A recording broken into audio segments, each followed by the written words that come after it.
What are the humans doing?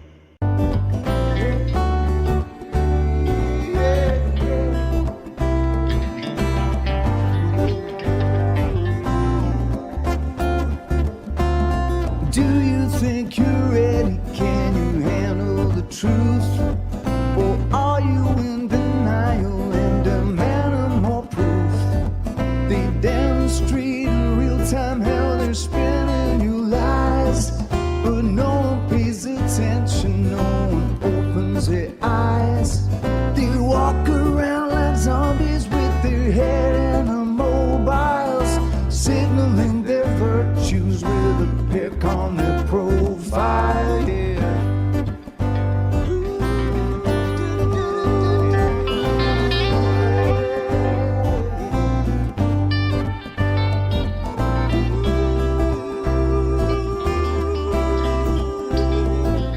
Signaling their virtues with a pick on their profile. So if you think you're ready, you don't need more proof. Conspiracy deniers are denying the truth. They fabricate our problems and pretend to provide the best solution, but we all know they lied.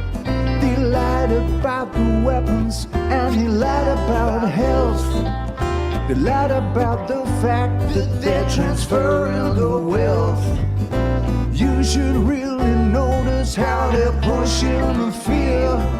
Keep everybody terrified and not thinking clear. Yeah. Everybody's not thinking clear. Keep everybody terrified. Yeah, thinking and not thinking. Keep everybody terrified and not thinking clear. When you do, you realize that this is their trick. It's getting really stupid now, they're taking the mic. Said, do you think you're ready? Can you handle the truth? Or are you in denial and demanding more proof? They demonstrate in real time how they're spinning you lies, but no one pays attention, no one opens their eyes. They walk around like zombies with their head in the mobiles, signaling their virtues with a pick on their profile. Yeah. Signaling their virtues on their profile. Make me suck the sushi off this stick. I always forget I'll put that at the end of that. Good evening, ladies and gentlemen. Welcome to a very interesting show. I'm not 100% certain how to put across. So I was approached by an individual doing a show maybe a year and a half ago. We discussed it. We came up with a time frame, but we never could make it work out. Then he disappears. I don't know what happened to him. He pops back up on my radar about a month ago, uploads like, maybe, I don't know, it might have been a little longer ago, uploads a single video to his channel and smokes everything else off of it. Left me more than a little bit curious, right? So imagine my surprise when I'm sitting around a couple of weeks ago and I get an email saying that he wants to discuss what happened with me. So after a little bit of talking, he tells me a little bit about it, and I suggest this type of show, and this is how we're going to go with it. So for the first 30 minutes, we're basically going to give him full roughshod run over the conversation. After that, some people have already received links. Anybody that wants to join in can join in that has a link already. After 30 minutes, we'll discuss whether we'll go full open panel or not, depending on exactly what's going on. One thing I'm not having, and this is for my mods in my chat, anybody else that links in, it's on y'all to handle this. One thing I'm not having is we're not mobbing this dude. It's not happening. So if you want to go hard, you can try it. I'll test my mods against most of you trolls. So welcome to the jungle, I guess. So Eli, my brother. What's going welcome on, in. man? How's it going? It's going. like I said, this isn't my usual format. This isn't my usual setup. And to be honest, you've asked me to do something that's rather unusual, and I'm not sure anyone would really be the right person to do it. You know. Thank you for having me. I appreciate it. Oh yeah, no problem. So, how'd you like my setup for that? Is that fairly It's good. accurate? I like it. It's Okay. perfect. I mean, I know the I mean, Elijah Wood one was kind of like, out of the ordinary, unless I look like him. oh come on, it's there and back again. A I remarkable like journey. it though. No, I do It's like got to it. be good. That was a good touch. I was just like, ooh, nice. I was like, I think he thinks I'm Elijah Wood, like in the No, past life. It was just the idea of going somewhere and coming back. No, I All right. like it. I like it. It's awesome. It's awesome. All right. So let's start off. Just introduce yourself in general. Okay. Hello. My name is Eli from Eli 1980. It's EL Family 1983. It's in the description. It's Anybody in the interested? description as well. In the description. I started off YouTube by it was really a chronic pain channel first, then it went up to be a paranormal channel.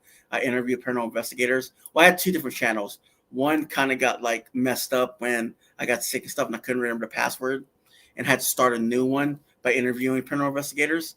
That's where I met my boy here, and he came by. I remember he was like, "Hey man, I like how you do your interviews." And Yeah, I'm no. just like, yeah, and I'm just like, thank you. I honestly have more respect for this guy than anybody else, because I'm just like, I like how he does his shows. I mean, I just like it. banged my head into it until I figured out how to do something like, you remember you can't do that on television? Yes, I agree. All right. So I wanted to do something similar to that and failed miserably, and this is where I landed.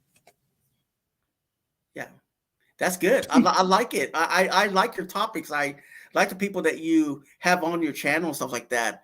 I mean, I'm even laughing my ass off last time you're live, Well, I try to put a little bit of humor in everything I do. Although, let me tell you, AJOT makes it very difficult sometimes because she chooses either really, really dark stuff that you Cool. probably shouldn't be telling jokes about, and then I joke about it anyway. So exactly. whatever. Well, I'll get started. How would you like me to? Okay.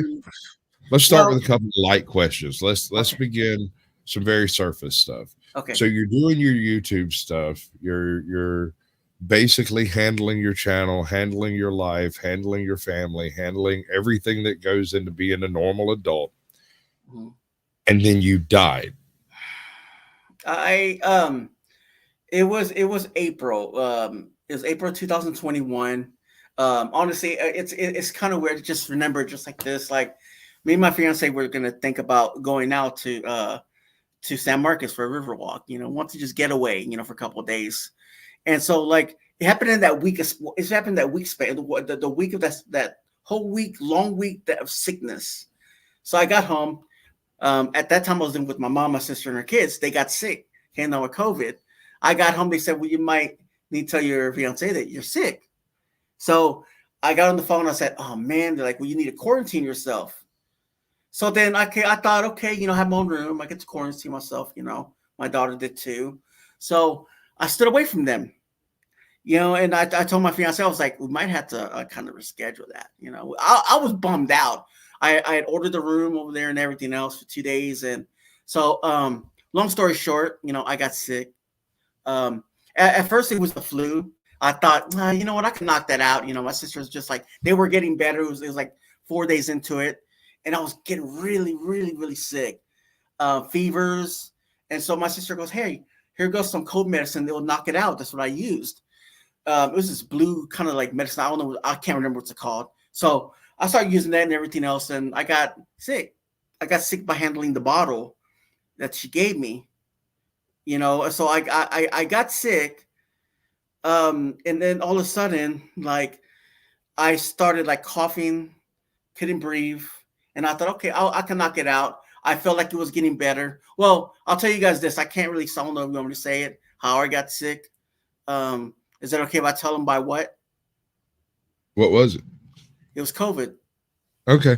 Yeah, you've already said it twice. Go ahead. Okay. Oh, this guy said flu, monkey flu. Yes.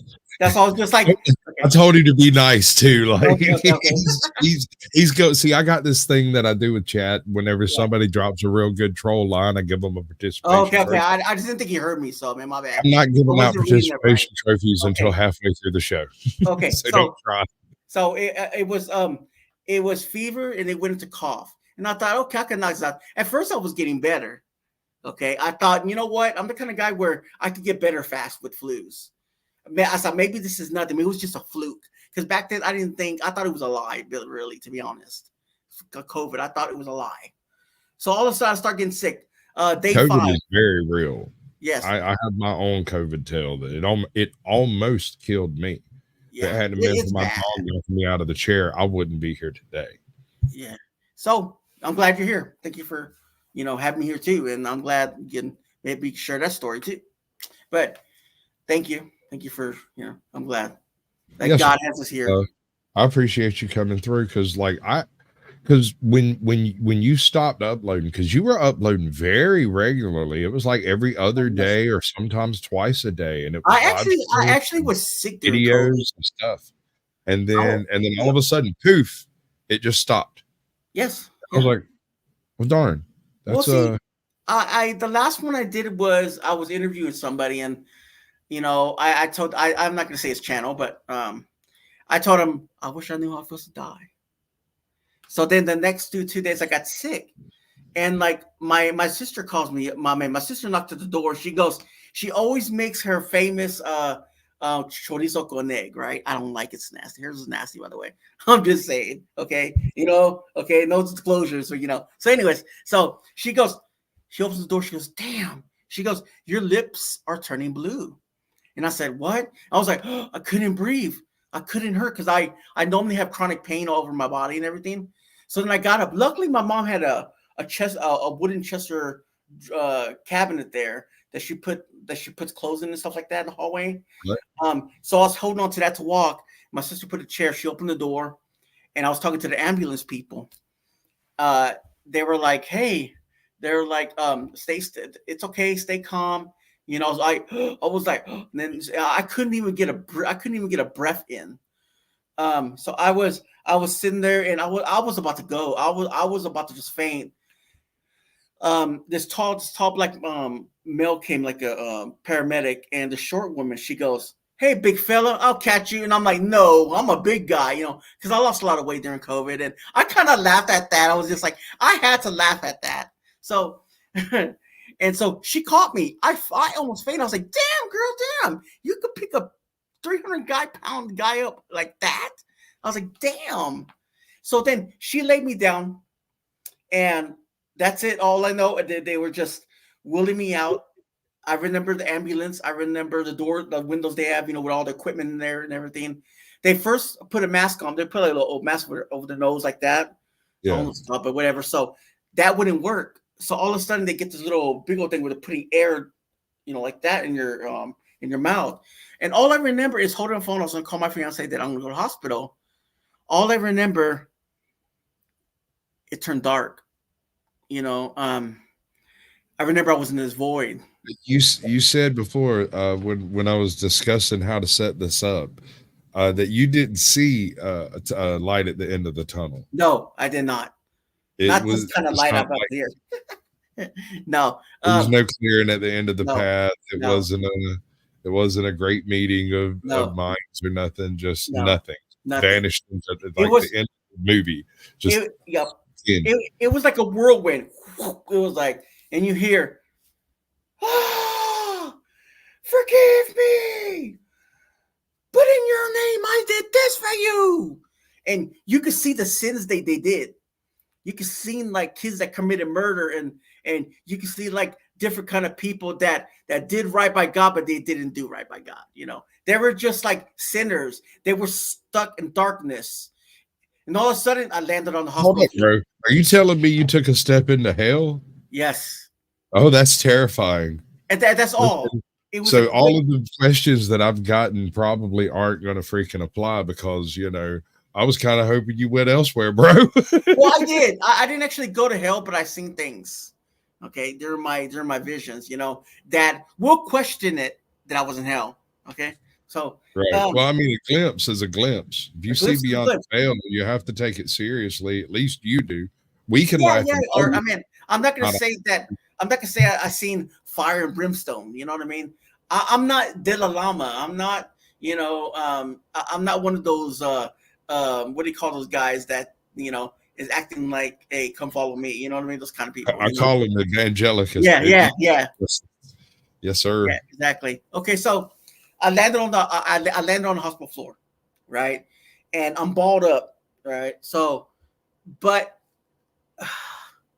you how can I put this? Like, uh, you have panoramic vision. I don't know if you can explain that, where you have no eyes, like you can see from the back of your head, side of your face, side of your head. I That's mean, the side of your heads. that's typically referred to as an outer body experience. Yes. That's So, been described by thousands of people, and not yes, necessarily in association with a yes, near-death experience, but yes. often. Well, real quick, before that I died twice on the way to the hospital. Okay, they revived me twice. They put me on the ventilator real quick. They put me on the ventilator. I didn't know. I even see myself in the ventilator when I was out of body experience. By the way, real quick. So if they would have, I was in Cairo, Texas. If they would have flew me to Austin, Texas, I would have died. So they kept me there in Cairo, Texas. Okay. So I'm in the room, right, and everything's all padded. Like it feels like I was in a crazy room, but I wasn't.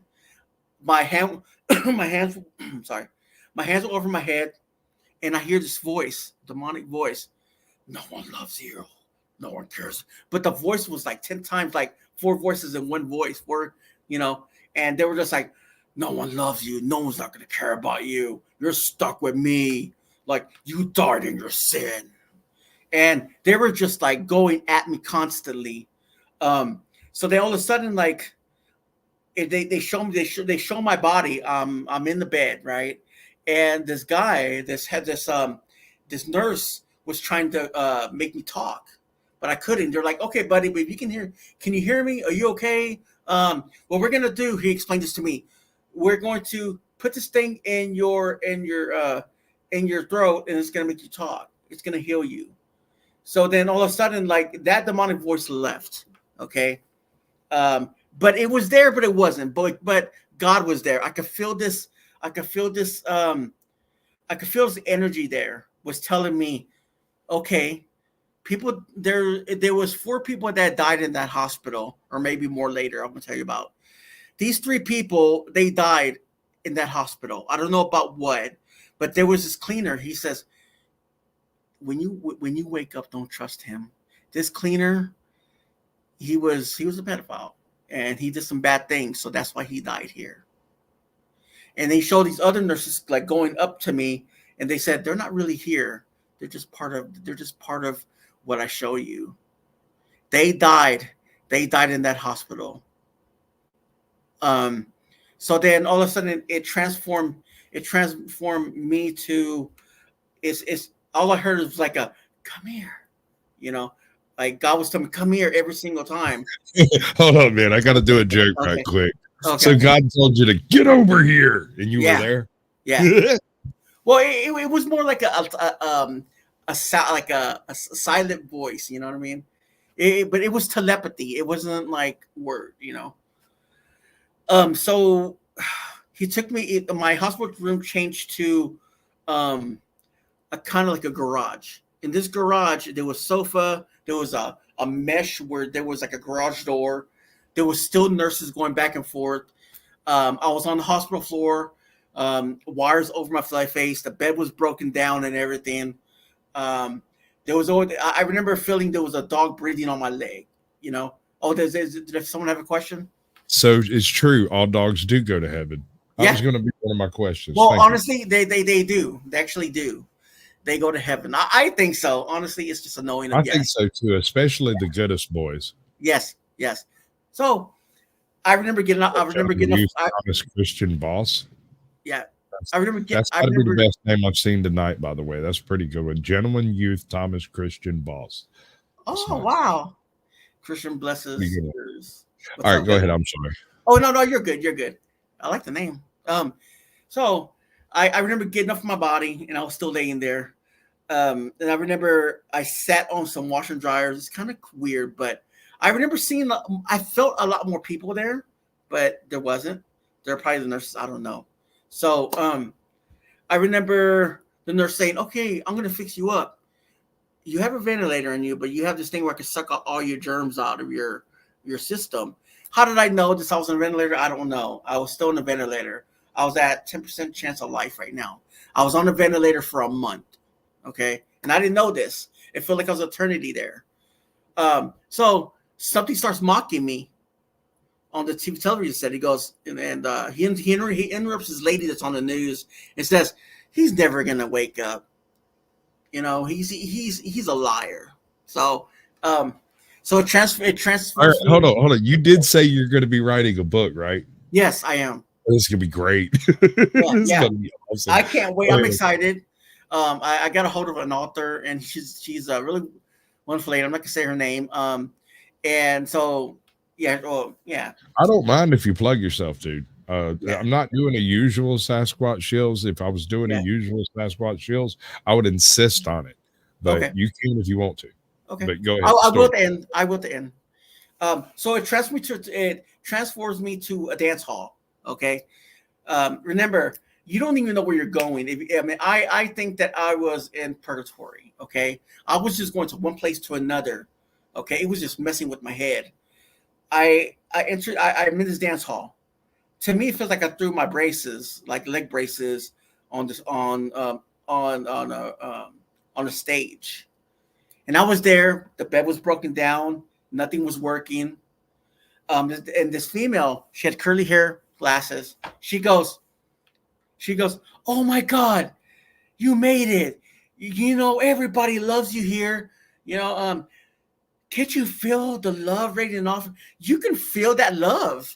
You can feel that love of you're welcome here." And so when that love radiated against me, I knew if I would have taken that love, I wouldn't have came back. And they're like, "Oh my God, welcome. We know all about you."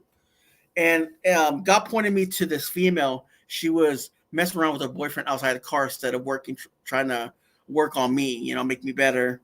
And it was true. That lady did get fired, by the way, I heard.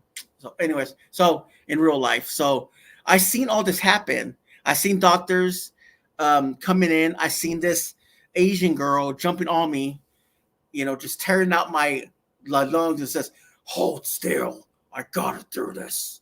And you can feel every stitch coming out of your throat. And all right. Hold on one second. Let's back up for a second.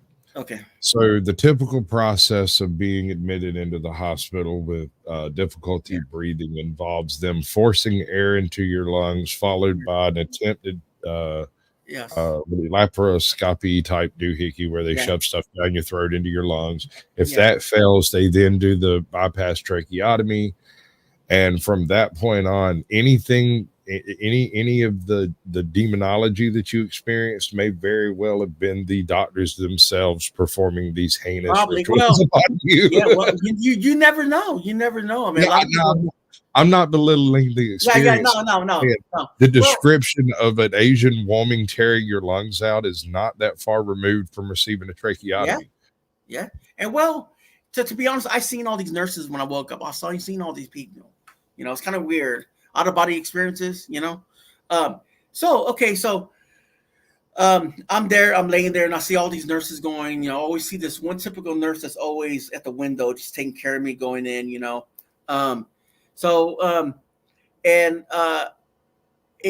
It transformed me to, I call this vision M&Ms, because in this vision, I'm awake. I'm like, okay, I'm in this apartment, and on this counter, there's a big jar of M&Ms, right?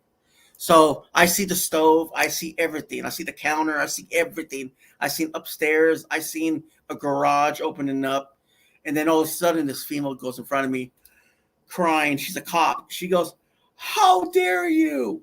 If it wasn't for you dying, my daughter will be gone. You deserve this. You deserve to be in here. You deserve to be in torment." And then all of a sudden, like, God turns me around and he shows me a playground. And so I'm there, and I go from one place to another. I'm hanging from pipes. The ground, I could feel it was just muddy, black, gross, smells like eggs. These evil, Ew. yeah, it was gross. It was gross. You could smell the eggs. It was gross. Um, I and mean, sulfur yeah, brimstone is sulfur. commonly Yeah, associated with yeah. experience in hell. Yeah. But the but the metal pipe, you could feel it just transforming your wrist, growing in you. I could, without looking back, I can see two little evil looking imps, I call them. Sure. And these imps, they were spraying me with hot steaming water. I mean, more as hot as you can. Like I was telling you earlier, spiritual pain is more powerful than physical pain.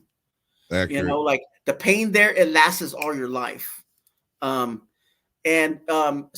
I remember they throw me back into the pod. It's a pod. And I see these two other people there. I can't see them. I can't see what they did in life. I go from there. God whispers to me, "Come here." A love, like a nurturing love. Sure. I'm sitting this chair that was a comfortable chair. And he goes, "Hey, don't look. Everything's gonna be okay." And I was just like, he goes, "Don't look over there." He goes, "I'll protect you." But I was in a different hospital room. It was a wall. It's not a padded room. And there was always a cross. It was always a cross on the wall, and it was radiating. And I could see, I could feel, oh, like angelic angels, like angelic beings, protecting me when I was there as well. So then that went to a cave, a Native American cave. Okay, he was fully entire, and all I say, I'm sitting there. It was cold. I can see in the background there was like a river. So then he looked at me. I couldn't hear what he was saying. He by in his mind, he was telling me about how life was beautiful, how the grass was beautiful, how it talks to me, how it'll radiate my soul, basically. So then all of a sudden, the wall of the cave crumbles. You could feel like you could feel like the rocks going in your face, basically. You know how if something crumbles your wall, you can feel like stuff flying at you. Imagine it. Yes, sir. Yeah. Okay. So I see the rivers, the trees. Man, they were basically just talking to me. It was all pure love. All of a sudden he lays down and dies. He's laying down fully entire. He lays down. It gets cold. I didn't want to leave. That. And a woman comes in with black hair. She goes, "You need to eat something, please." And God goes, "Come here." He takes me where I land. I keep on landing like in a hospital room. And in this hospital room, That makes sense. That makes perfect sense. yeah, Right. there's this. Yeah, go ahead. These may be the moments of lucidity in between your jaunts Yes. into the afterlife. Yes, I agree. So I'm laying there, right, and there's this. I can see on top of my body. I was floating on top. I can see my tray. I got a little tray thing on here where they put it in the tray. They didn't know they're gonna put it in because they were worried about I was not gonna make it. But I didn't know about how would I know about that? So, anyways, I see my ventilator coming out, right? And on this ventilator, I can see it was coming off. So this one guy, he looks at me, he goes, "Hey buddy, are you okay?" Through a window. And I was just like, "Yeah, I'm okay. I need help. I'm dying here. What's going on?" Like my ventilator just came out. Instead, he wants to go flirt with this one girl. And I hear my mom pacing the wall. "Oh, when is he gonna wake up? When is he gonna wake up?" And I remember seeing my brother's kids there. I don't know why I've seen them there. And I hear the ventilators going, when the ventilator, I don't know if anyone ever heard a ventilator going off. That Yeah. But that was a familiar voice to me, So then God goes, "Come here."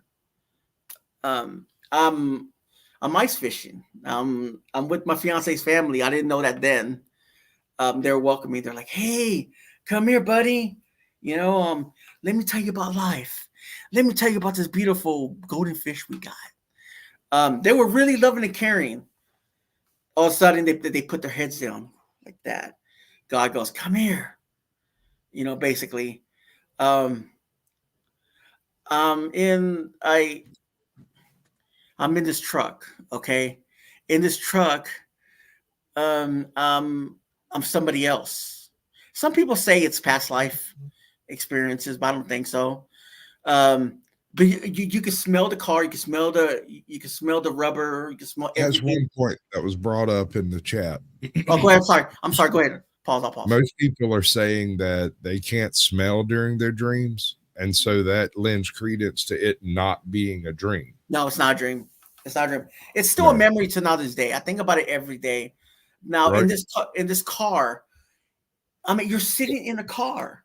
You're like, you see the steering wheel. It's leather, brown leather. You feel like you're GQ, you know, with these nice boots on and everything. I'm in a different person. You know how you open the window and you can smell like grease, like the grease off the, you know, in a parking lot. You see cars. You can hear the cars going in and out. This woman drops in the car. She goes, "Hi, handsome." Dark hair, the dark-headed woman came in, and from a distance, there's a jealous boyfriend that wants to get me. So I was like, you better go. I don't need you here. You know, I don't need it. You know, so, so obviously I smell diesel. Yes, diesel. It was diesel. So I go to this one place and I go to family. I call it family betrayal. Okay. And I'll get into that later too. I'm laying there, okay, and I hear my mom talking to the doctor as well. Maybe you should put this down here. Maybe he'll get better. You know, why don't we just do that? You know, and I hear my mom distance. How can we get in his bank? How can we sell all his stuff? That really happened, by the way. But I can hear my mom, you know, really, really mean person in life, you know. But okay, anyways, so back to the story. I was there. They were putting stuff down my body. It sounded like it was calculations. So they're like, okay, we found the solution. This one girl goes. She goes, well, we're gonna put you on a shelf like a doll. You know, so they put me on the shelf, and I'm sitting there, and I see a fan next to me. I see a fridge. Everybody was enjoying themselves. To see me, I was stuck in this form. Tell me I was gonna be okay, but I wasn't. And honestly, no,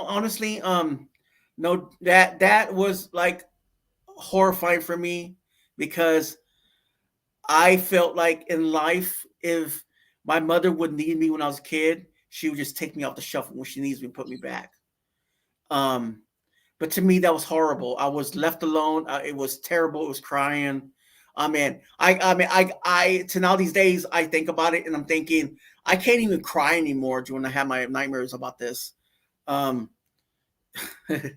I'll stop. Who's asking questions?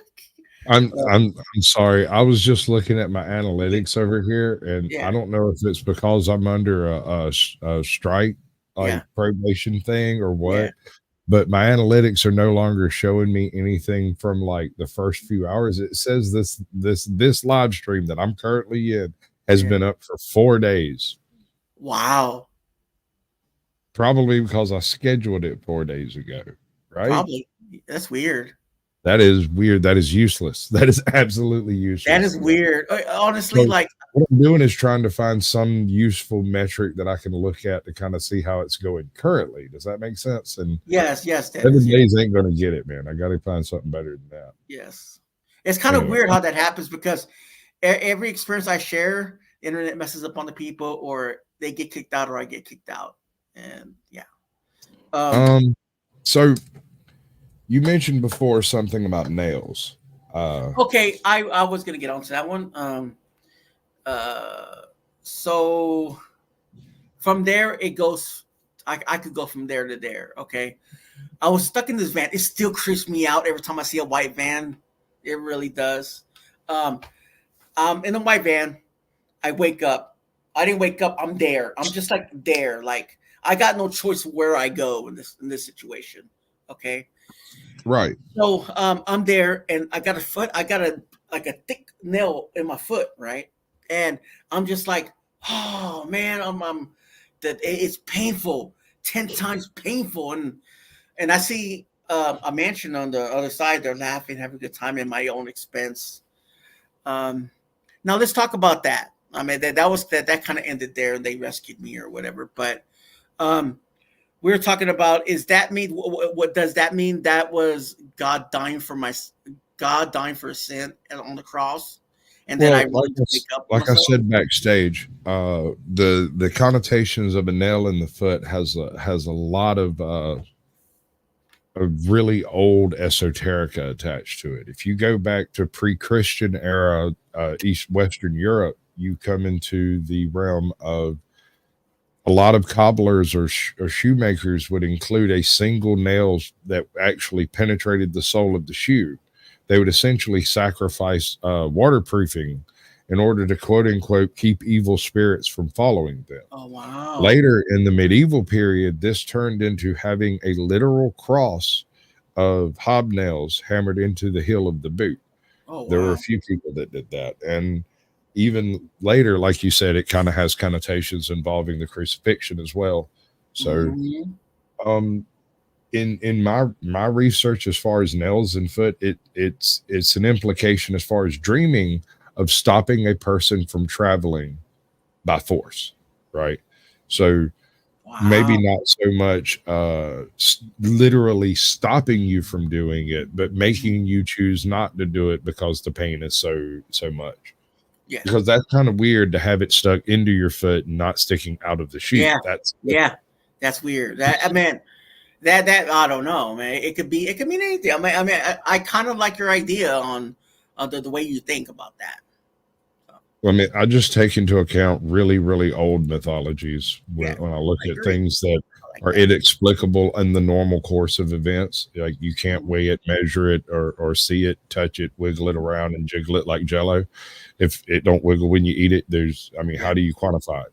So this is where I come to the conversation about faith. There are two types of faith in this world. There is the little f faith and big F faith. Some people have big F faith. Some people do not. If you have faith, good on you. Don't judge us that don't too shallowly, because one day we will witness that thing that will give us faith, right? Well, I mean, so it's inevitable. I'll say something like going back. I'm sorry for like going back and forth, but when I was a kid, my dad was a Pentecostal pastor, and I used to go clean churches with him, and we used to, I used to go to church with him, of course. And so I was always taught that there was heaven and hell. But why didn't the Bible mention in between, like purgatory? I always loved God. When my mom and dad divorced, I went another way. It's not because I didn't want to. It's because I just went my own path. I found him again because of this. Honestly, I'm not going to throw you the Bible or anything else, but I still need a lot of changing to do. I still like, but every single person with a pulse has to have. The only purpose I really see for myself is to try to live tomorrow better than I lived yesterday. Yes. That's all I can really do is try to improve myself. It kind of scares me. Be a better person. It kind of scares me. It kind of scares me a little bit because I'm thinking sometimes I'm just like, should I be doing that? Should I be doing this? I was like, okay, I'm gonna do it. You know what I mean? Like, yeah. So a lot of people give evangelicals a short shrift, but in truth, there's a couple of different interpretations of someone evangelizing to you. Either they actually care, or they believe that the word of the faith is their armor of God, and they use it also as a weapon. So there's a couple of ways that can go, and only one of them is very well received, being invited to do so, right? And that's kind of where we're at here. Is I've invited you to tell your story. If it involves going into a religious tirade, fucking do it, dude. Well, I like That's just what like it takes. there was. I don't think they mentioned purgatory in purgatory in the. My dad never told me about purgatory. He taught me about hell, Sheol. fire and brimstone. I was talking about, well, yeah. Well, I'm just saying, like the closest thing that I could think of, and you do kind of have to choose your Bible on this one, is the mention of Sheol, Yes. which is interpreted either as that place where souls are before they become souls, or the place of not quite made. It's a rough kind of interpretation. Oh yeah. Let's get back to it's this story. Well, I went there twice on this one, but I'll tell you this one.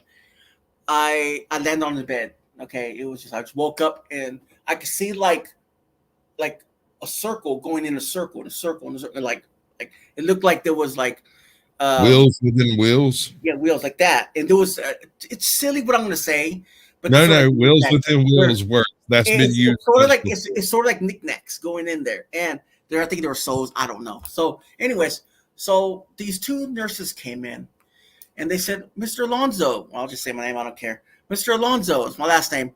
That's how they said it, Mr. Alonzo. They're just smiling like they knew what's going on. So, they come in. They go, "You can feel the love, can't you?" So, anyways, so, they come in. They bring one of those little computer things. Like, we found the problem why you died. I said, okay. I thought to myself, okay, show me. Remember, it's telepathy, okay? Yeah, no, I get it, bro. But I'm starting to think that Mel Brooks might have written your death. I would love that. Exactly. Well, you think about it. That one, it felt like it was love, but it wasn't. It was a fake love. You know what I mean? So, you could tell the difference between love from the love from your mother, from love from God. You know. So they come in. They're so excited that they know. You know what I mean? They know. They just know. So they I say they. So they come in. They say, okay, we found a problem. Right here in your nerve area makes you think, you know, you died. So they show me a cloud. They show me a cloud, and I'm going to a grocery store. I'm going shopping. You can feel all your surroundings. You can smell. We call HEB over here, it's a grocery store. You can smell the food. You can smell the barbecue. They always had barbecue there. You can smell everything. You're walking, right? You're actually walking, not gliding. There, you're walking, you're going, boom, I get hit by a car, I land on the ground. You can smell the asphalt, you can smell everything. You can feel the pain. Like, that's how you died. But we could fix you. It's crazy, because it goes from there, and I'm in this, it feels like a feeling of a courthouse. In this courthouse, this evil spirit says, if you go shoot this person, we'll let you live. We'll let you wake up and go home.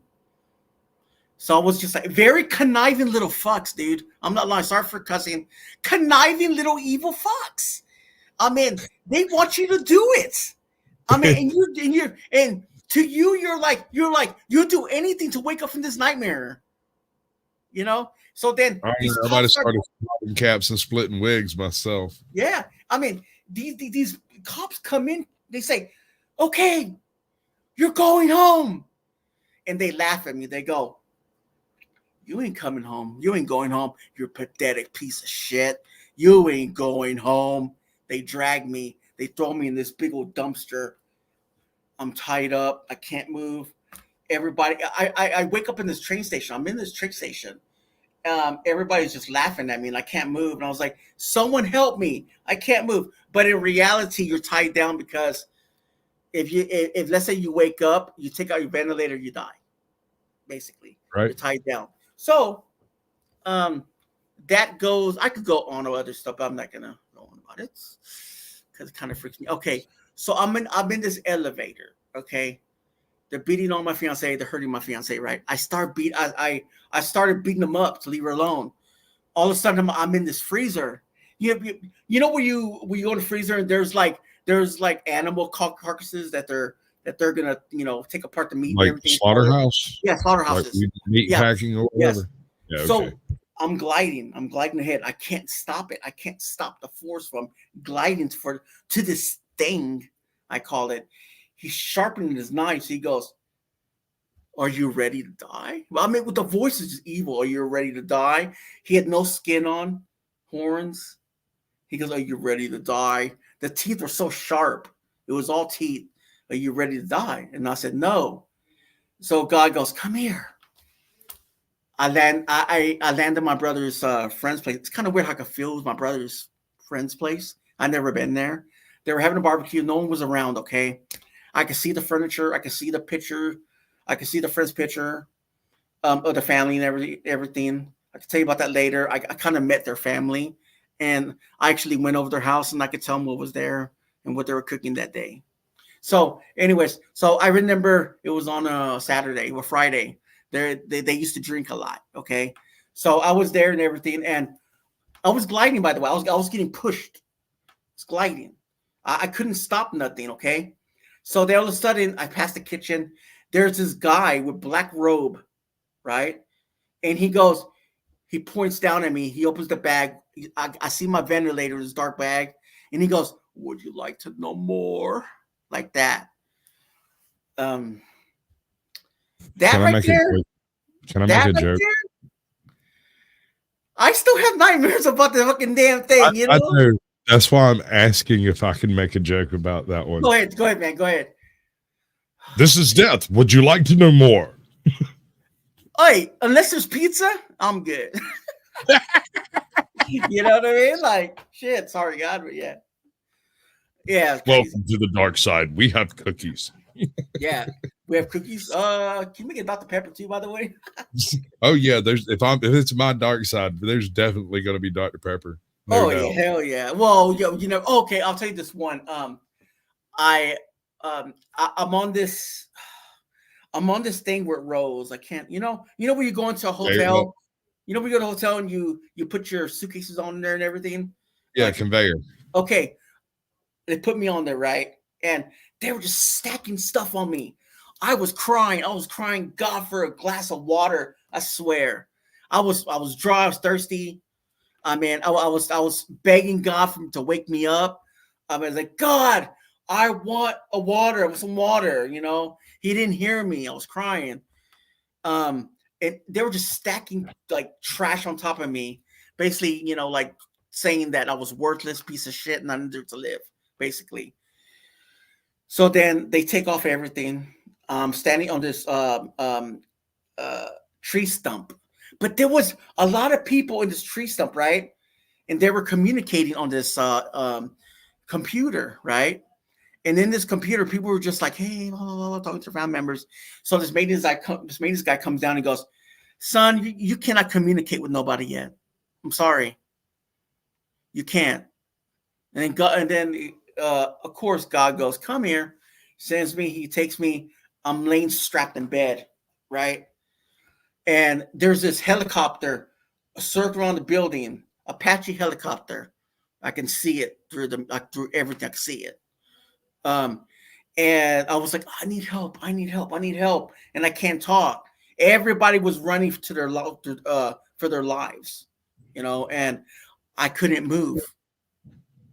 I think that was the most like intense feeling ever for me, that I couldn't move.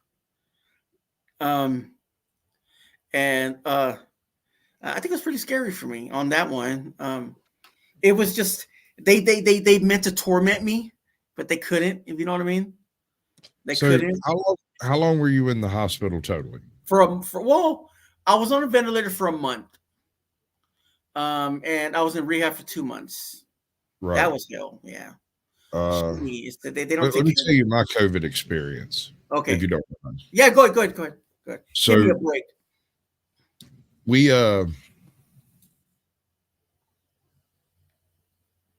not going to worry about the dates exactly, because that might get me some misinformation issues. But let's just say it was a little earlier than most people had issues. It was before the big lockdown, right? Mm-hmm. My wife, their kids are going on a trip to Disney. They're going to be there for a week.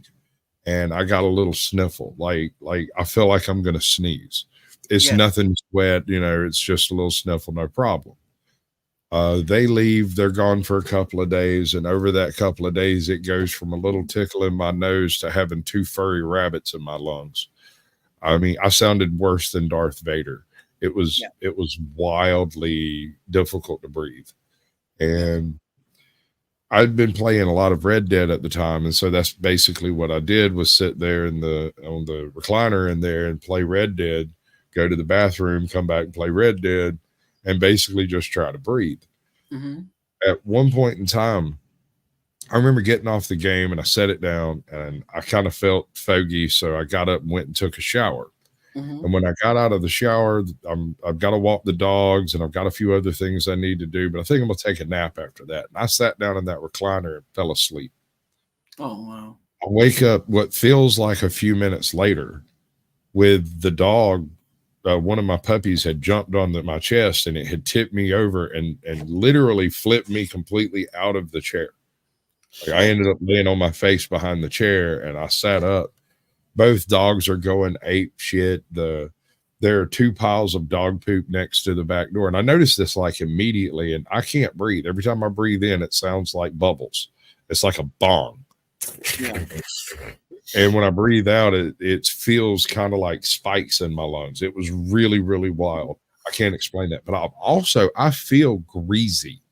I just got out of the shower a few minutes ago, but I feel really nasty, like I haven't showered in a week. And I stood up and was like, ew. And I went and got in the shower, turned on the water, and I don't usually do this. I have a really hot water heater, but this time I distinctly remember turning on the water all the way. And it's usually too hot for me to tolerate, but it didn't matter. I just got in and let it run over me. While I was in the shower, I hacked up this huge glob of phlegm and then another one back to back. And after I got that stuff up, I was suddenly like actually able to breathe a little bit. And I went on to hack up a whole bunch of other goobers and stuff in the next few minutes and whatnot. Got me another towel, dried myself off, picked up my phone, and I had 140 missed messages, probably 60 missed phone calls. There were 3 notes on the door outside. I had sat down in that chair and slept for 26 hours straight. I had missed every single thing that I was supposed to do in that 24-hour period, and several people had come by beating on the door.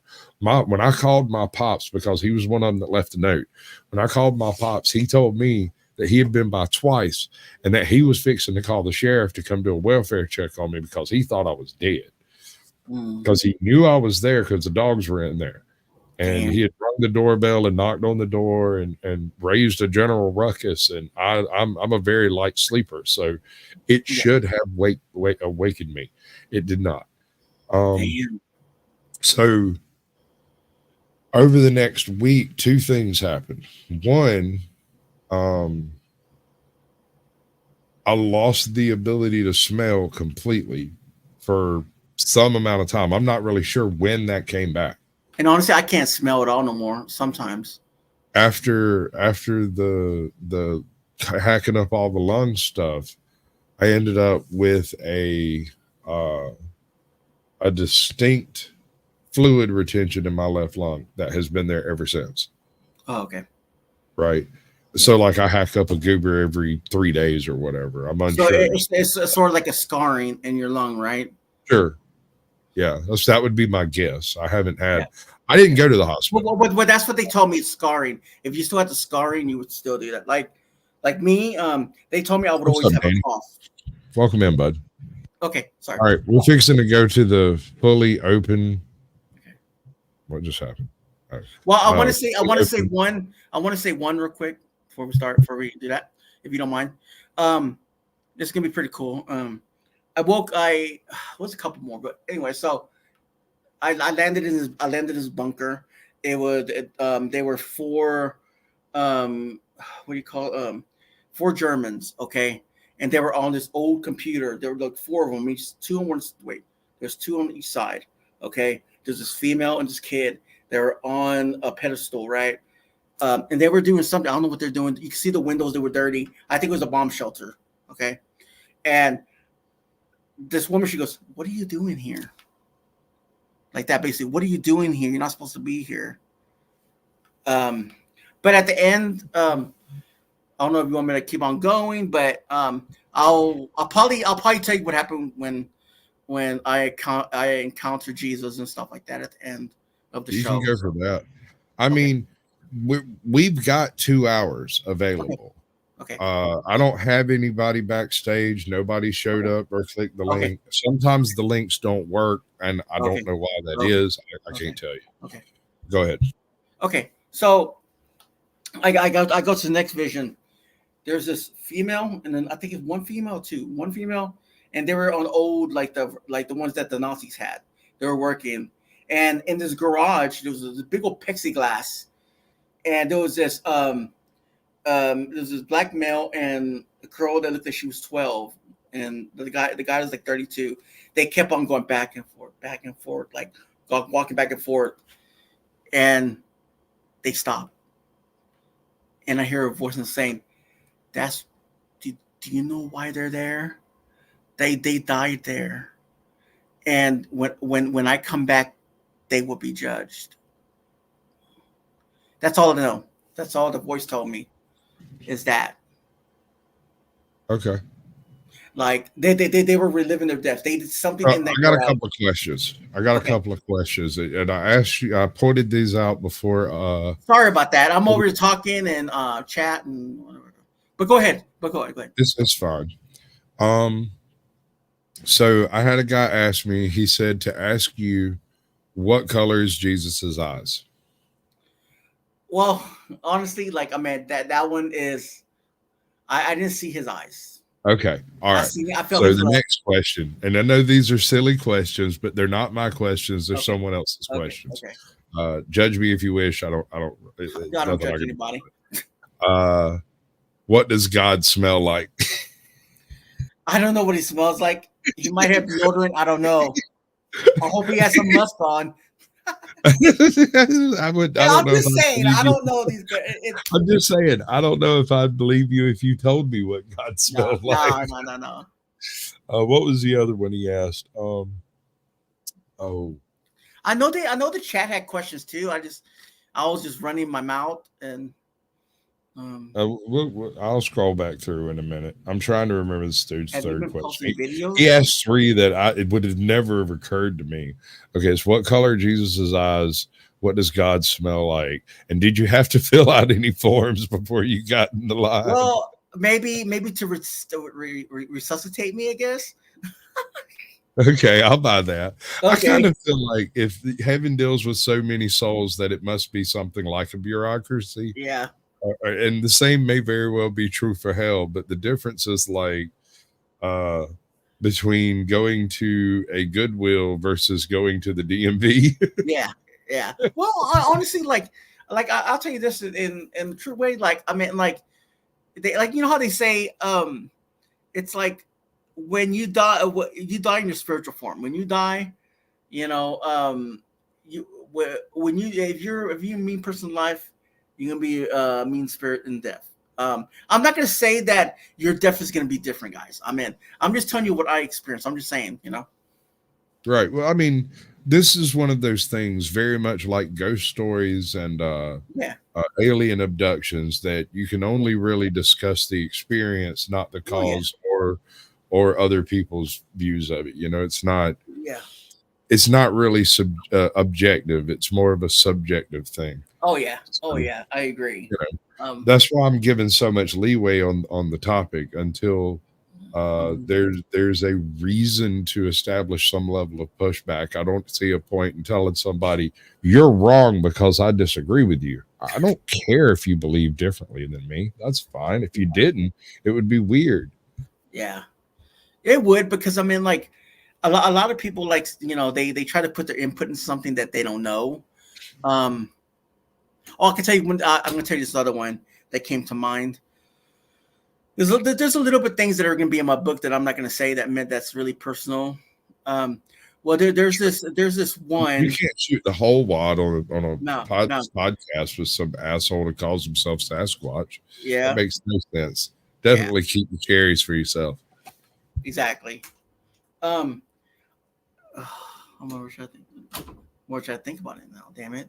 Okay, so I was. Wait, I heard. Okay, so um, I was in this hospital bay, right? I was outside. I doubt it was outside when they talked to these people about my trait I had in my throat. Um, and I remember them talking to the two females that were gonna put the trait in me, so I could feed, so they could feed and everything. I was getting kind of better. So I remember I was laying over a trash can from on my back, and on my back, and like I remember the trash can smells disgusting, trash and everything in there. And when I was laying down, I could feel myself going in the water, like like I was really dying, going in the water. I could see what my mom was wearing, my brother was wearing. I could tell you, I remember seeing the nurses that gave me the trait. They came in and said hi. These are the ones who gave me a little thing called a mirror that let me talk with my little trait inside my throat. They took out once a week. I remember seeing that.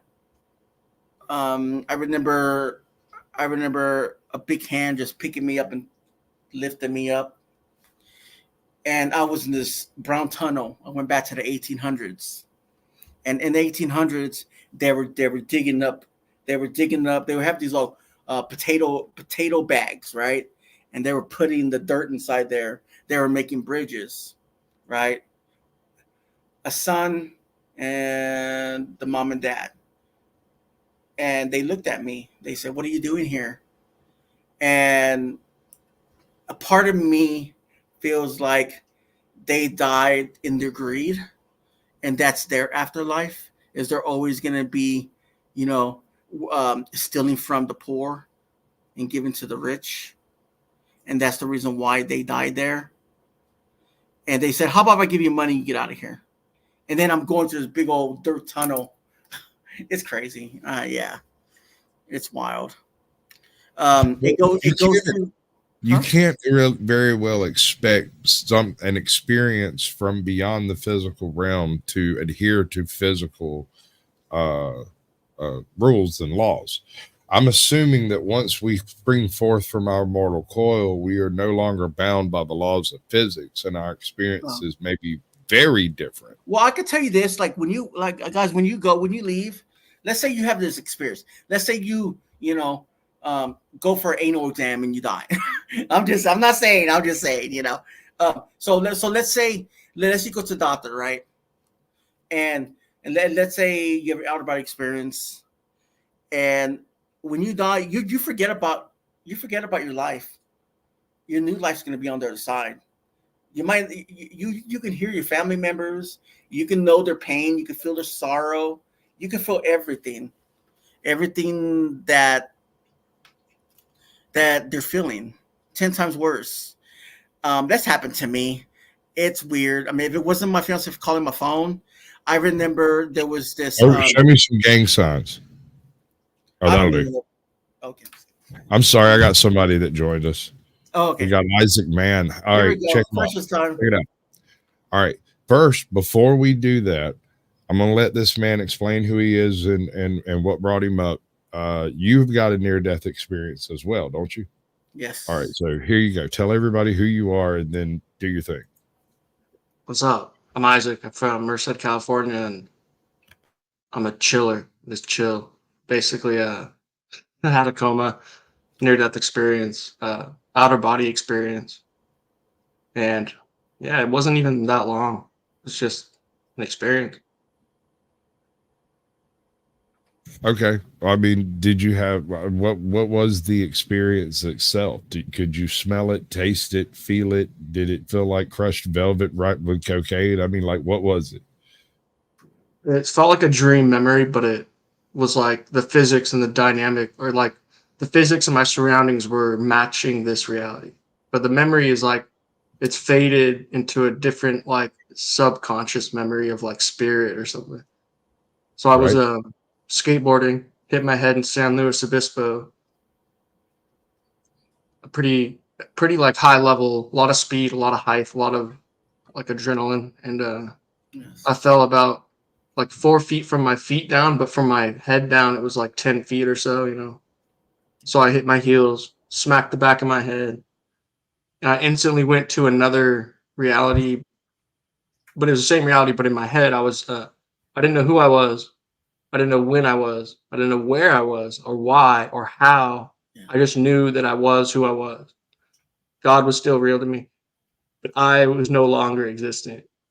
The me part of me was just not there. I was like a walking spirit. And I went into the hospital, praise God, for like 5, 6 hours before they induced me into a coma. And I was like happier than I've ever been. I was more free than I've ever been. Yep. I was okay with everything that's ever been. Like I was just, I don't know, something happened where I could see and everything was okay. And it could have been all the chemicals. But so I went out of my body after they induced me. I would see stuff around town outside of my body, like I'm exploring or something. And Right. I would see stuff around town later for 2 years where I would be like, yo, I'd tell my friends, like, yo, I've seen that in a coma out of my body and I've never been here before, but I've been here before. And Yeah. it happened for like 2 years. And I was only in this town for 7 days before I hit my head and I had not yet explored anything. So it got weird. Like I remembered a crescent moon, a wave, and a sun carved into a sidewalk in my coma. And when I went to move into an apartment like a year and a half, 2 years later, about let's say 3,000 feet or less from where I hit my head, on the ground was carved a moon, a sun, and a wave into the sidewalk. And then another weird thing about my near-death experience is I was in like a spaceship or a house overlooking the whole world through a window. And from there, I jumped back into the hospital bed. Wow. So how did the coma was it just like a blink, or was there a lengthy experience within it? It was just a blink for you. I guess that's probably a good thing. Wow. That hold on. I'll say something. That's so real. Oh my God. That's so like it's real. I mean, honestly, I know you guys think, oh my God, no, it is so. When you're on the other side, you are living your own reality, your own different reality. You don't think about what's going on the other side, how you died, and your other family members. You are in your new reality. Like you feel no more pain. I mean, yeah, there's sadness going around and stuff like that. What's going on with your body and who's messing with you and stuff like that. But you're lightness. I mean, it's a wonderful feeling. There's no more pain, no more sadness. I mean, I understand I went through all this stuff like that, sadness and hope and tearness. And I mean, like me, like when I came back, God took away that pain from me. Like he did. Like if something would scare me right now, I'm like, okay, that ain't nothing. Because I seen worse than that. And I know what you're going through, man. I can see it through your eyes. I can see that. Yeah. And That these might be, actually, that might be the mushrooms, but No, it's the. I also had. Yeah, no, it's not. I haven't done that in a long time. I'm just picking on you, bro. I don't give a No, I shit. know. I was clarifying. I'm going through a lot of mental battles since they did the magnetic treatment on my brain. And it's like every day I'm trying to fix my brain and it's tiring me out. But you've been noticing. I kind of like This notice makes about a you. good point. Hold on That a is a second. very good point. I kind of notice about you too is that those memories are always gonna be stuck with you, right? No matter what, they're still gonna be stuck in your head. Like it's like a place memory that you never been there, but you feel it, and you deserve to be there. You deserve to be where you're at. Dennis Bigfoot says, if it was just your brain misfiring, it would be all over the place with different experiences, but it's not so. It's not so common. everyone has the same things. Speaking of experiences, there's a lot of similarity between not just the near-death experiences, and as far as I can tell, it's the world over. Uh, a lot of people report seeing a light at the end of a tunnel, but not everyone does. A lot of people report seeing the endless plane of nothing, where nothing is and nothing was. And some people report, but also people who have out of body experiences sometimes report the same thing without the actual necessitation of death. Well, yeah. Well, I mean, I'm looking at the chat right now, and it says, and it would be your memories. It would be based off your people. No, I don't know. I don't know about that. Well, I he's mean, talking about if it was just your brain misfiring, it would yeah, all be internal, and so it would be entirely no, based off of your own here's what I'm Well, I have previous. a theory. I have a theory on it too. Okay, go ahead. You go with your theory. So, real quick, it's just that your spirit has memory, and it's all your memory isn't necessarily stored inside your brain like we think it is. Could be stored in vibration, electromagnetic field. Yeah. You know, Do you think about past life? Like, I don't think about it. I've had like 8 to 10 reincarnation dreams. Usually, a nuke goes off, and I wake up in another body in a younger body. I have one. It's a feeling only that I used to live in the 1800s, and I used to be in love with this girl that I really loved, but I was killed. I was a slave, and that's that girl that I am with now, my fiance. The one Kinky. I'm with for 10 years, and I'm Hispanic and she's white. So go figure. I'm not saying I'm not going that way. I'm just saying. Like I said, I've already mentioned the fact that I think Mel Brooks might be writing for your life, but that's pretty good, Crazy dude. fucker. What's up, Firm? Welcome in. Well, Judd, let me finish my the rest of mine. Okay, so I feel okay. I'm going. I'm coming back. You know. It feels like I'm at a courthouse, but it feels like I'm at a post office, right? So my mom and my sister were up no good, right? And so they were doing some bad dealing with these guys in the office, and the owner of the post office throws his hands up and says, I'm not gonna get caught. I'm not gonna get caught because of y'all. My mom comes out. They're seeing what kind of dealing they're up to. They start throwing masks on me and everything. All of a sudden, like I'm laying there, right? And I feel this lovely person coming up to me. And I'm just like, he's coming at me, but I'm on the floor and it's like, I'm done, God. Please take me with me. Everything I've been through, I'm done. I mean, I'm so done that I feel like I was new. Like I feel like he looked through me. There was nothing but just, like he could look into my soul. There's nothing that you can hide. So he comes forward and I said, I'm ready, God. Please come and take me. I'm ready. All of a sudden he's backing up. He backs up. I see his shoe. I see his foot, and I see his sandal. But these sandals were from like back then. They feel ancient, real ancient. So then all of a sudden it starts there's this tribal beat to it, and these kind of like trumpet horns. It was Native American. So they were playing. They were just playing and playing and playing, and he goes, "Get up, get up, get up. Family, family, family, family comes first." That's what he was saying. That was my message. He was the message from him. So he throws up another cloud. My mom. He calls her by this nickname that no one knew. I told my mom about this too, and he called her from a nickname that from back then only God and her would know.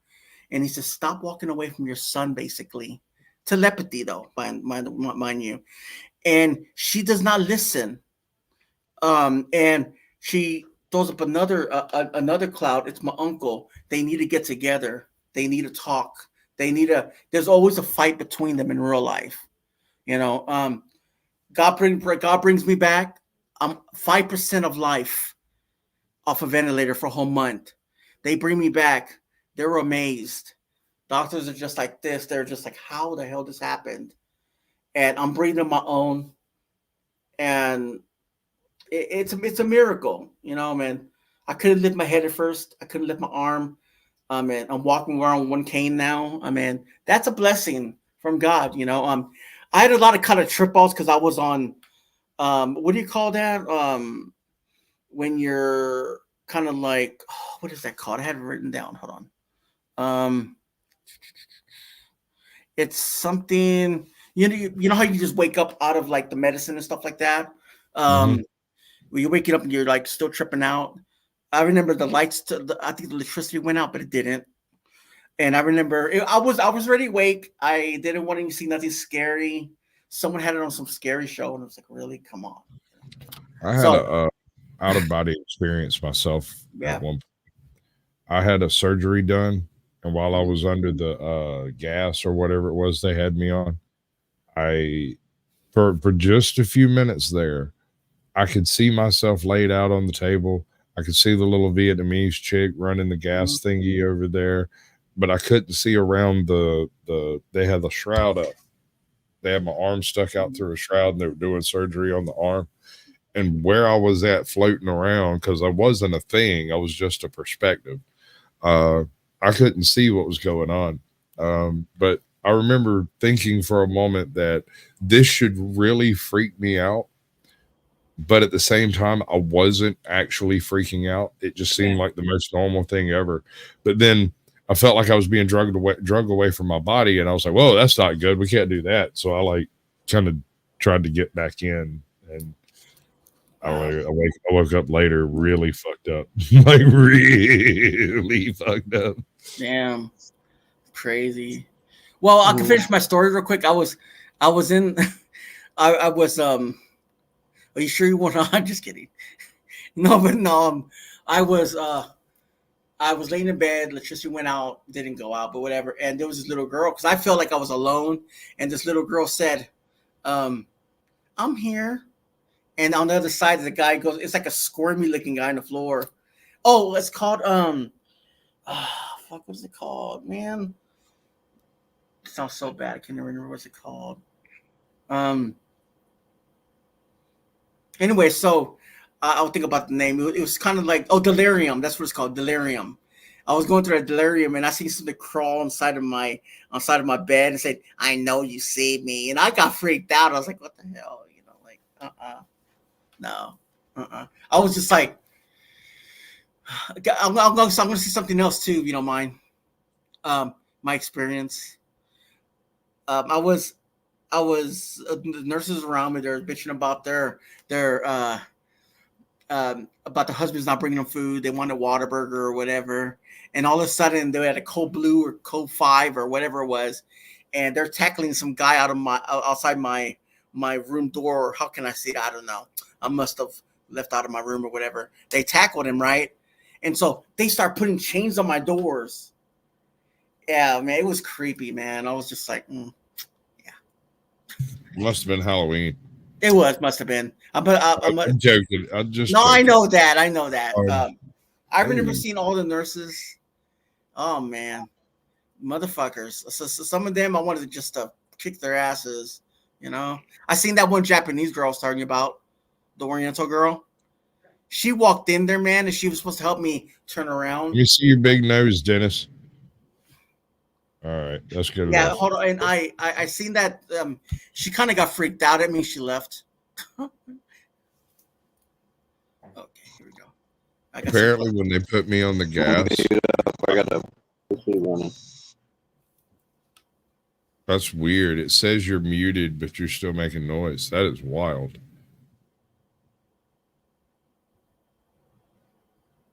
Okay. When apparently when I'm on heavy, I'm not sure, whatever it is they put you on to go to sleep before surgery. Apparently I'm a little resistant to it, and I'll sit up and talk trash. And have you seen the videos of people just talking mad smack to like their mama and stuff? Apparently that's me. Apparently when I'm coming out from under that Twilight stuff, I get real mouthy. Bam. Mic check, Dennis. Can we hear him? I don't know if we can hear him or not. Oh boy, your mic. I think he's from another universe, you know. Nah, he's just from another mode of thought. Yeah. He's the mind stretcher. Oh, okay. It's probably lag. My mic messing up. Yeah, your mic's pretty cheesy. It's pretty bad. What's up, Jay? Welcome in, bud. Hey, Most people think for game Hello. times. what's up, y'all? All right. Have you caught any of the show at all? I have actually. I was listening to both gentlemen. Actually, I actually had a few questions. Okay, real quick. I'm not Antichrist. I'm not Dalai Lama. Oh no. I'm not going anywhere. No, I'm not going anywhere. He's cool. He'll be cool, dude. Just, Okay, cool. No, because I get. I'm genuinely curious. No, that's I'm fine. genuinely curious. I get these questions were just like they think I'm some kind of like weirdo, like No, I mean, they I understand. oh yeah. Like go ahead. Yeah, I'm genuinely curious. So, well, first off, what's your religious background? I'm Pentecostal. My dad used to be he used to be a he used to go out and preach and stuff like that, evangelist. Mm-hmm. Right. And you mentioned before that you said something to the effect of God took you by the hand at one point, or God led you, right? Well, what happened is like he was sort of like, it was sort of like a whisper, like a gentle whisper saying like, come here, But when I was going to cross the river of not going towards him, he grabbed me by my arm, and it was a person. I'll tell you this personal experience while he's talking about when he did that. He laid me down. It felt like it was a baptism, but it wasn't. It was sort of like little like strings going everywhere, because he also gave me a phone. It was my fiance tried to contact me. It was gold. The phone was like pure gold. And yeah, that was that one where he brought me almost back to reality to see who really cared about me. But there was more to it. But yeah. But go ahead. Can I make a hypothesis on who was on the other end of that golden phone? Yes. It has to be Donald Trump. Oh shit! Was it our Lord and Savior Donald Trump? Yeah, hell no, man, that motherfucker. But go ahead, man. Go ahead. Sorry. Oh, so what I want to ask is, you said that you were crossing this river. Did you happen to see any other beings? Did you only feel you only felt the presence of God and you heard his voice, or did you see other beings? Well, was it necessarily like, the trope of the beam of light, or was it? It was the love. I mean, it was his love. It was his kindness. I mean, the love that you can never imagine. I mean, the love of not even your mother's love. It was that everything's gonna be okay, basically. I mean, I didn't see a light or anything. It's just I just seen his kindness. I felt his kindness. I mean, every word that man comes out of his mouth is love, pure love. I mean, it's more love than your girlfriend's love. And how long were you considered dead for? I died twice. They did CPR twice on me before they put me on a ventilator. I don't remember coming back, but I got paperwork to prove that they tried to revive me twice, and I was put on ventilators so for a month because my lungs were giving out. I had double pneumonia, 5% chance of life. The furthest I ever got is 10%. That'll do it. What I'm saying is, though, each time they pronounced you dead, right? Your heart stopped. Did they say how long it was each time? No. They didn't tell you how long? Okay. No. All right. Now for the other gentleman over here in the top, my top right corner. That's Isaac. Isaac, thank you. Can you tell me what's your religious background, or do you have a religious background? Yeah, I grew up knowing who Jesus was. I now know him as Yeshua, but at the time it was Jesus since I was like 2 years old. And I would talk to angels at like 5 in my head and stuff like that. You say you would talk to angels. I didn't intently seek out God though until I was 18. I decided to intently seek out God because it was something I always knew but never looked into. So it was like an intuition. Yeah. So when you say you would communicate with angels, you like they would communicate with you via visions, like they would No, communicate with you via light telepathy. through telepathy. So you It's would also hear their. Can I Okay. say something? It's more like when you're there, it's more a telepathy way more than words. Basically, Mhm. Yeah. Yeah, I get it. Yeah, that's interesting. And your experience, you said you also had a near-death experience. How long did they tell you how long you were pronounced dead for? I was not pronounced dead. You weren't pronounced. Okay. No, I just was had. like an out of body experience. Out of Yeah, body. I Okay. guess. I mean, it was near death because I ripped my brain in 3 spots. I guess, but Right. I don't. Really? Yeah, it felt like a near death experience, but maybe it was a kind of almost near death. I don't know. He I should wasn't have I've broken heard- my skull. Yeah. Like I don't know how my skull didn't shatter. Like this. Like So I've never experienced anything similar to that before. I've never been anywhere near, had any kind of near death experience. I've experienced what I would consider a supernatural occurrence, but nothing to the extent that you two have had. So I don't. I know that's like art. That's like talking about apples and hand grenades. So I'm not going to try and equate, what I believe I've seen to what you guys have seen, because you guys have But can I say something about experienced that? Like different things. when you're on the other side, okay, like I told, like I mentioned before, Mhm. when you pass over, you forget about what's going on with your life, where you came from. You're like you're in the new reality. It's like you being where you are right now in your room, right? That's your Russian. reality, right? So you the new reality is that new one is where you're going to spend your whole death in. Mhm. But if God saves you, that's I save you, he's not going to let you forget what you did, and you don't ever want to go back there. Yeah, I deserved it. I deserved it. I deserved that place, and I still do. Yeah, I miss not. I mean, when God gave me choice to go back, I didn't want to go back. I didn't want to leave His bosom. I didn't want to leave that love He offered me. But then He asked me, and I said, "Yeah, I want to go back." And He brought me back home because He knew that I had a family to go back to and kids to raise. And I mean, I will raise them like I love Jesus. Good. Let's let the new we have a new All right, panelist. go Let's ahead. let him talk. I've asked enough questions. Yeah, I just got one thing I'd like to pose out there. Have any of y'all ever heard of the experiment that was done like in the 20s where the doctor was going around and weighing people on the verge of deathbed and then once 21 they died, grams. yeah, that's it. 21 Now, grams. that was pretty much proven. I don't know if y'all knew about that, but your body loses 21 grams when you die. 21 inexplicable grams. I got something right there. Real quick, the whole time I was in a coma, and they had me on a lot of fluids and stuff, but I lost 80 pounds when I came back. So I mean, I don't know how, but yeah. I think I found it. Yeah, because Well, I'm a firm believer that your soul resides in your blood. That's the reason it's crucial to like signing contracts and shit, kind of like your DNA, but it's spiritual.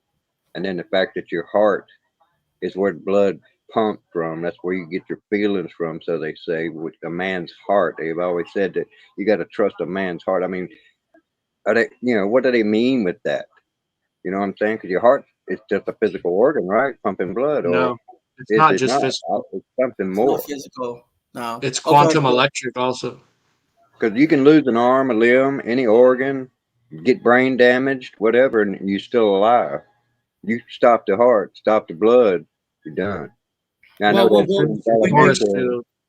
when but you it, die, when you cross over, your pain stops. You're a whole different. You're new. You're a soul. Like you're yourself again when you were born. Like I mean, all your defects, all your heart problems, you're good. But it all depends where God wants to send you, basically. and then I, You like I said, I know, want to know where that 21 grams goes. That float I don't know away about or that. sink Has, down. has I always don't know. bothered.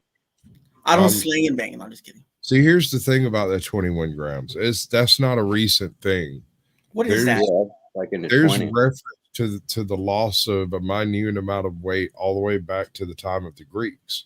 They knew that the body lost a small amount of weight. I don't know of anyone actually quantifying it, but it is well known that it's more difficult to move a dead body than it is to move a living body. So, why would losing weight make it harder to move something? It doesn't make any sense, right? There is something about a living being that is easier to. God damn it, Scotty! Like the 20 grams. Come on, man. what up, man? Listen. I got a question that'll bake your noodle. Let's say the 21 grams is the proverbial soul, right? And I do believe that all humans have a life force, regardless of the placeholder term that we use. Which part of, and this gentleman already answered, he already gave his answer, but which part of the body is it stored at? So you already gave your answer. I don't know, You and I guys think can't it's stored answer at? that. I don't know. I would guess the electric field. The torus can hold our soul into our body, maybe. I'm kind of with him, only I don't want to call it an electric field. Earlier, I stated that the entire human condition can only be observed between the speed of light and 0 Kelvin.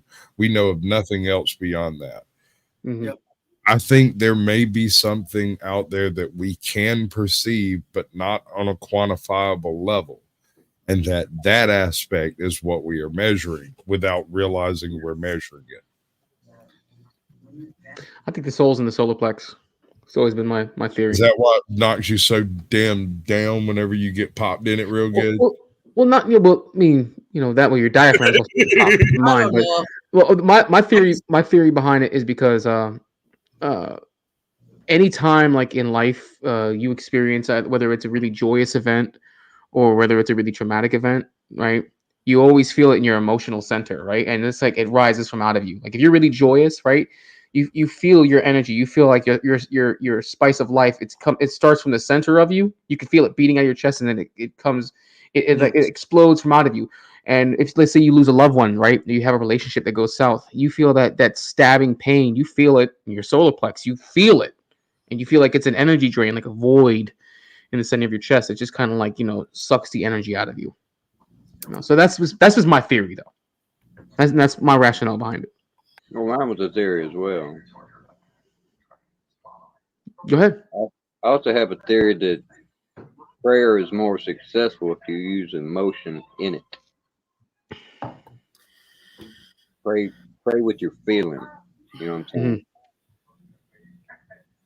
It goes down to synchronicity and like quantum electrics. Well, I got something to say about that. Freaking. A lot of people say, they say, oh, I need money, I need this, I need that. I mean, God always says to you, hey, you have to work with him to get what you want.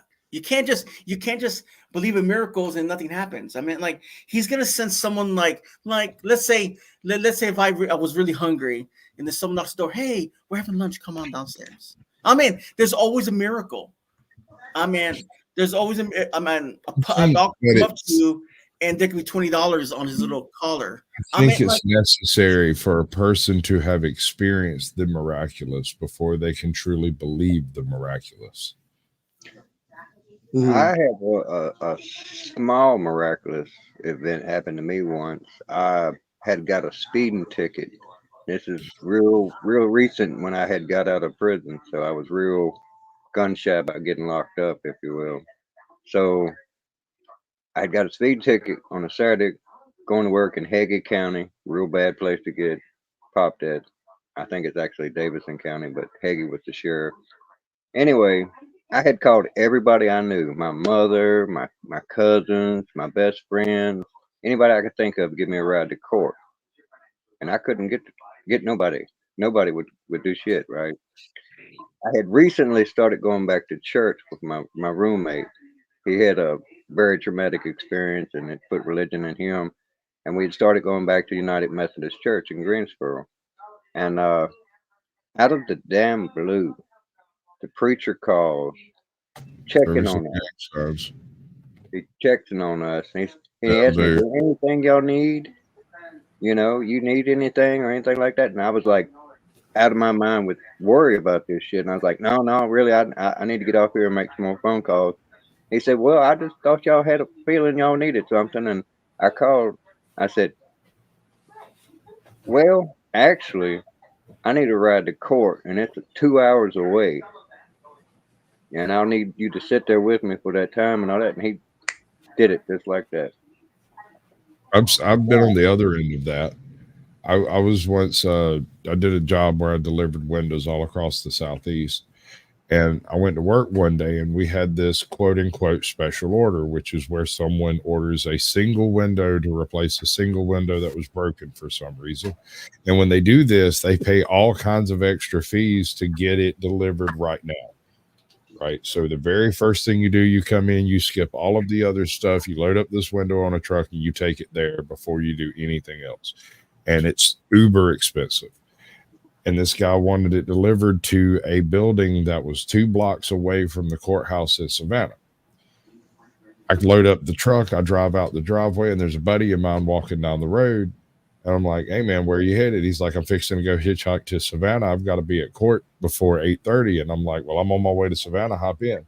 I can't bring you back, but I can get you there." And he's like, magnificent, right? He hops in. We go to Savannah.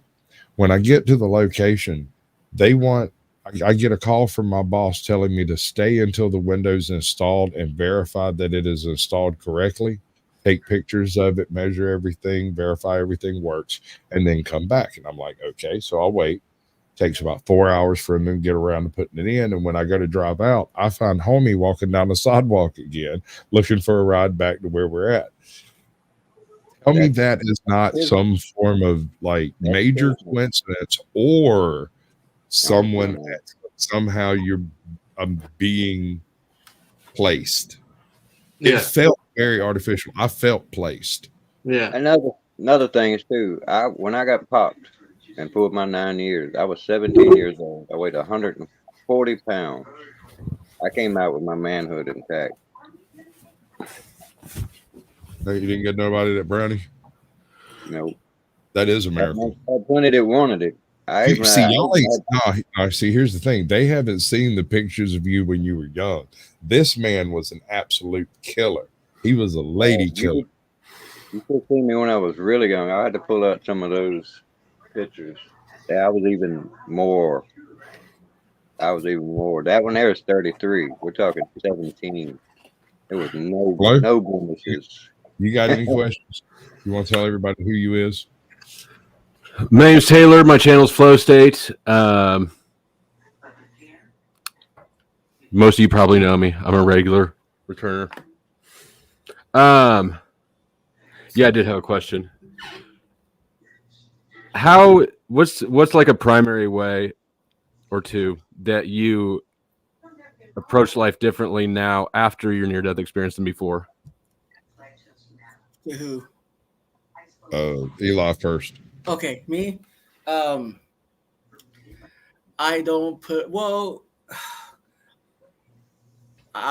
don't let people walk over me anymore. Like my mom.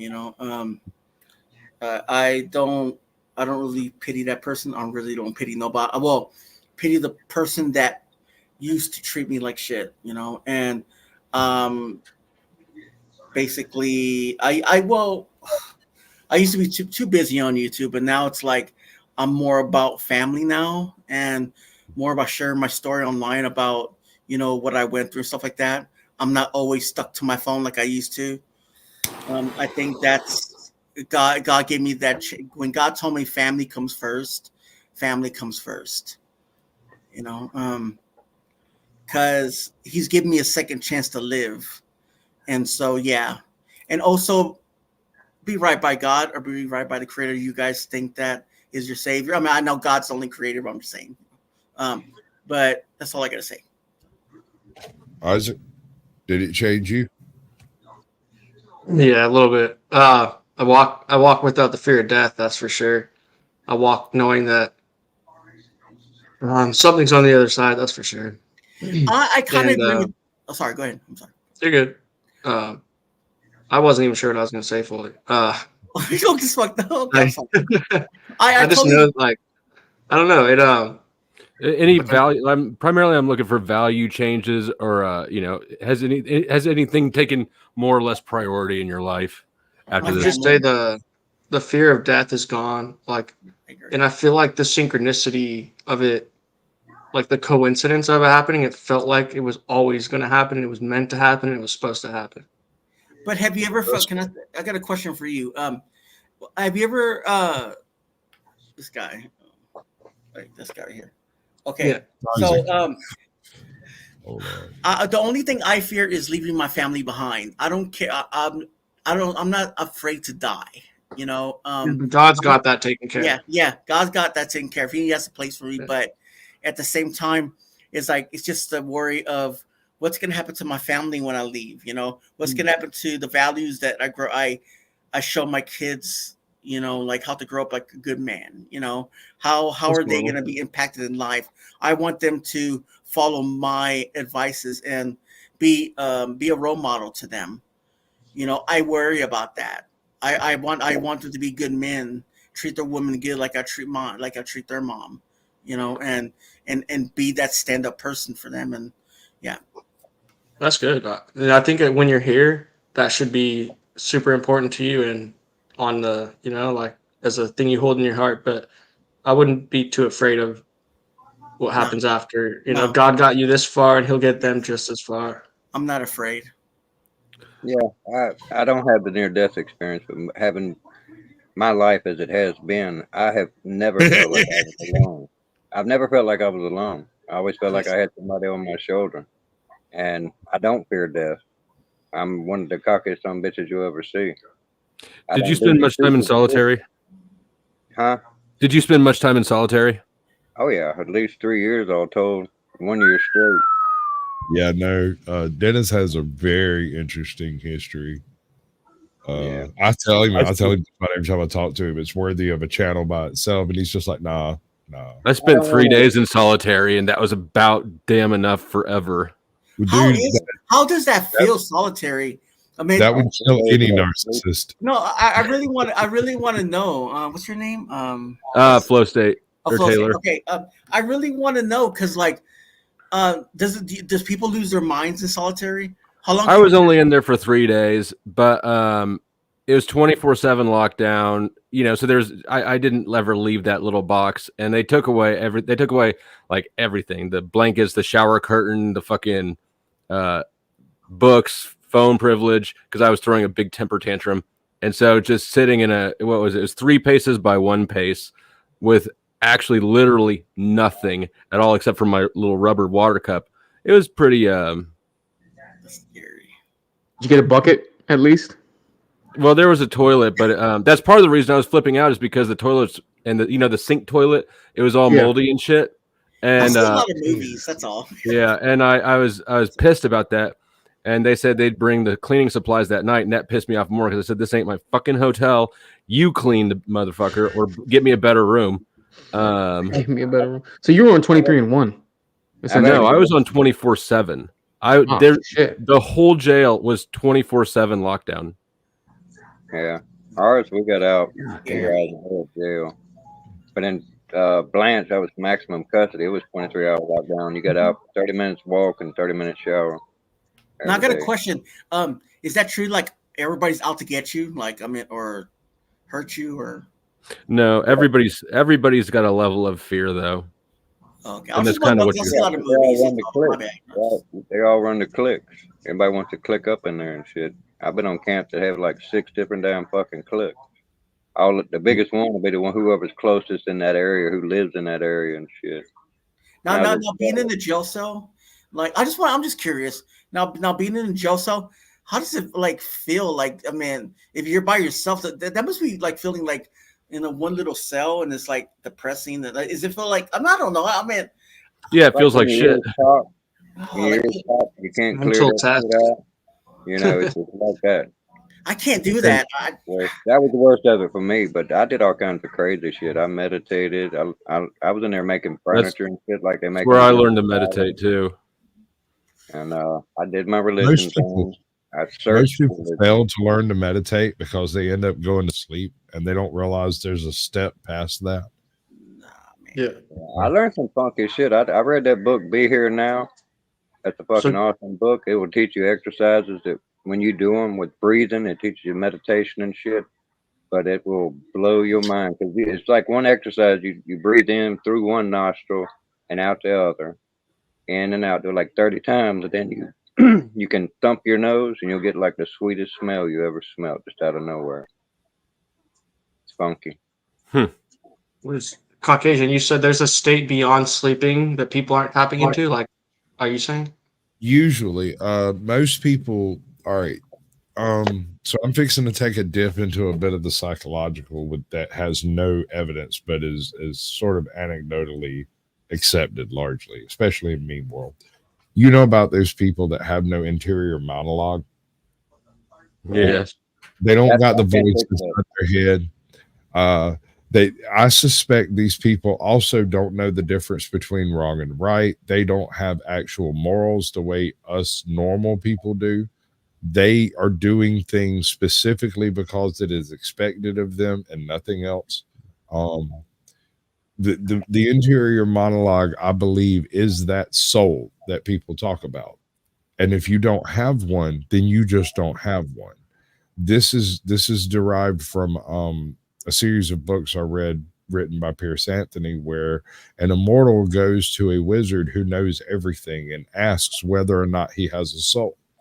And the wizard tells him, if you're really interested, serve me for a year and I'll tell you in 365 days. The immortal goes, all right. And he serves as basically a chambermaid for a year. He does every degrading thing you can imagine. And then he looks at him and goes, only creatures who are concerned about their soul have them. Now, it's a very anecdotal kind of, Actually, I was analogy. willing to support that because it's like when I was locked up, when I was in there for 9 years, I was with the worst of the worst, you name it. And The people that terrified me the most had no touch with God. Period. They didn't believe in God. They were atheists and like that. They didn't have no concept of anything after today and tomorrow. You know what I mean? They fucking terrified me. It was Say like, something obnoxious in chat, in private chat, Denizen. it's unreal. I said something. can't I said concept something in the life chat without it. that is for prison. Like, I want to read it. No, you're not. You don't think. Yeah, I've thought a lot about all of shit. This is like the whole shit with Big Bang. When I was a child, I ran into their biggest hang up with the Big Bang. And for me, it's like, okay, if everything come from nothing 13, 14 billion years ago, what was there fucking before that? Yeah, what was there 5 minutes before that? Yeah. That's Where the did big, it come from? But right? that same causal issue exists with God or with the Big Bang. That's true. That's true. Because then you've got to ask, well, there's God, but what was there before God? And without that initial architect, there's no way to really explain any of it. And so it just becomes a bit of a Mobius conversation. Well, think about this: if God was eternal and forever, what was He doing before He created the universe? What was Right. He doing for all this time? If you were forever and always, what were you doing with all that time? Well, time didn't exist because it was just you. What did you do? He is You know time. how the Vikings explained this, the Celts? It wasn't all that time. The Celts stated that time is cyclical, that what has occurred will occur again. It is inevitable. And so there is no need to lament the terrible things that you have done. And there's no need to worry about the horrible things that will happen. It is all meant to be and will be and has been. So enjoy your life. Yeah, it's interesting. Well, what you said earlier about there being a state beyond sleep that you can meditate into, I found that every night I go to sleep, I'm waking up with like ways that I perceive reality or made equations out of psychology or anything, math, new ideas with light and stuff. And I'll wake up out of this state and not know what I was thinking of, but I knew for a fact I'd made and put some stuff together that no one's thought of and like made an equation and I can't grasp it when I wake up because I'm not in like the right state of mind. Sure. But And I also found that I only dream now. After training myself to meditate, when I sleep, I don't black out. I only dream. Right. Interesting. All right. So that whole figuring something out in your sleep thing. On the regular, this is a regular problem solving method that I use, and you might think it sounds nuts, but the idea of sleeping on a problem really resonates with me. Yeah. There's been several times in my history where I did like okay, I bought a car. The car had a bad bearing on one of the pulleys. It burns out the belt. It's like freaking 4th of July or Valentine's Day or some crap. Nothing's open. I can't get the pulley replaced properly. So instead, I go break into a buddy of mine's shop and use his bearing press to press a new bearing into the pulley I have, knowing that it's just going to screw up in a couple of weeks. You know, it'll get me home though. So I'm like, fine. I put the bearing on, put everything back together. I drive the car, but I notice this car runs 50 degrees hotter now than it did before I changed that bearing. And I could not explain it. And I tried everything I could think of to figure out why it was doing that. But every night for a month, I had this dream of me putting the car back together and putting this piece of plastic back in place and being soaking wet. And I'm soaking wet. And over again, I rebuild the front end of this car and I'm soaking wet when I get done. And I walked over to the front of the car and looked at that piece of plastic. And there's a little plug to pop out. And when you pop it out, that's where the coolant reservoir is. Right? So like somewhere in my brain, I registered not only the fact that it would be running hot, but the reason why, and did not know it and could not fix it until I figured it out. Yes. So solve problems in your sleep, folks. This be the quantum resonance frequency that I speak about being heaven, and they burnt it out of my brain with magnets, and I feel dead inside. And you can only alter it in deeper states of consciousness. No, that dead inside part just happens when you realize you're not a child anymore and you have to deal with adult problems. That's the Oh no, this was from the magnets. I feel dead inside after the magnet treatment the day of. Anybody want a piece of that one? Magnetism to the life force. I believe that we all have a magnetism. Yeah, they shocked my brain with electricity. I believe it's magnetism. I'm sorry. I went to the MK Ultra shop and got my brain shocked, thinking it would help, and they tricked me, and now all my essence is gone. I don't feel like Isaac anymore. Really? I feel like someone else. I feel like that too. Right? Well, hold on. When I came What back, is the MK Ultra shop? person too. It was a joke. Like they shocked my brain with magnets and frequencies. No, I'm not talking about that. It's you, brother. Yeah. I wanted to pursue this lead right here, but And like me, like when I came back, I feel like a different person in a good way. Y'all laugh at the MK Ultra stuff, but you know that's real, right? No, I think it's real. It feels like part of what they do is shock people's brains. I'm not going to lie about it. It felt like it. Well, they're radiating it right now with these phones and computers and TVs and shit. But hey, you leave my radiation alone. I want my radiation. I can't wait for fallout. On a side right? The Germans that we brought back from Operation Paperclip. They started putting fluoride in our water. Did you know that they put fluoride in the Jews' water when they had them in concentration camps? I did. You think they were worried about their teeth? Do you think they were worried about their teeth? Oh my goodness. Fluoride makes you damn docile. Bro, that is a deep cut. All right. So that's one of the weird things that if you go digging around on the internet, you might be able to find references to it, but it's almost always attached to some weird paper, like tinfoil hat conspiracy stuff. The problem is, if you can go find the old documents, that's in there. The original fluoride testing and treatments did mention making mice and dogs and cats all sleep a little longer and be slightly more docile than your normal cat. Even the really, really aggressive ones became much easier to handle under high doses of fluoride. So what I view this as is more of like a micro dosing the population of LSD, right? Yep. That you couple that with the shit they're wanting to put in our foods, stick in our arms. Yeah. All that shit's linked Mm. together. This is the same group of invisible people. Well, don't forget. Keep in mind, you have all the birth control pill piss that's goes into our Oh water my system. God. You can't filter. That's what I'm saying. Well, no, but seriously, you can't filter those Right, hormones you out. can't Our, filter out our that modern day filtration systems do not get rid of those hormones, and that's Yeah, in they the water don't. supply. It's stuff. there. We Not recycle RO water. or Everything distillation. Well, distillation will do it mostly. Yeah. We'll Yeah. carry over some esters and some cogeners and stuff, and they could recombine back into it. It probably distillation will probably do it. It depends on specifically what's in there. That's why I like Carolina Beach water. They got an artesian well, and they process the water and pump it out to the ocean from the waste. They don't recycle wastewater into drinking water.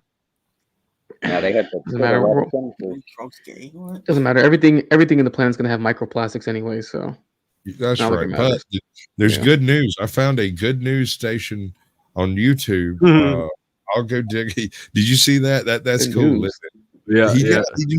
He goes through all of the horrible shits going on in the world, and he picks Mhm. out a half a dozen actual good news stories, and that's all he reports.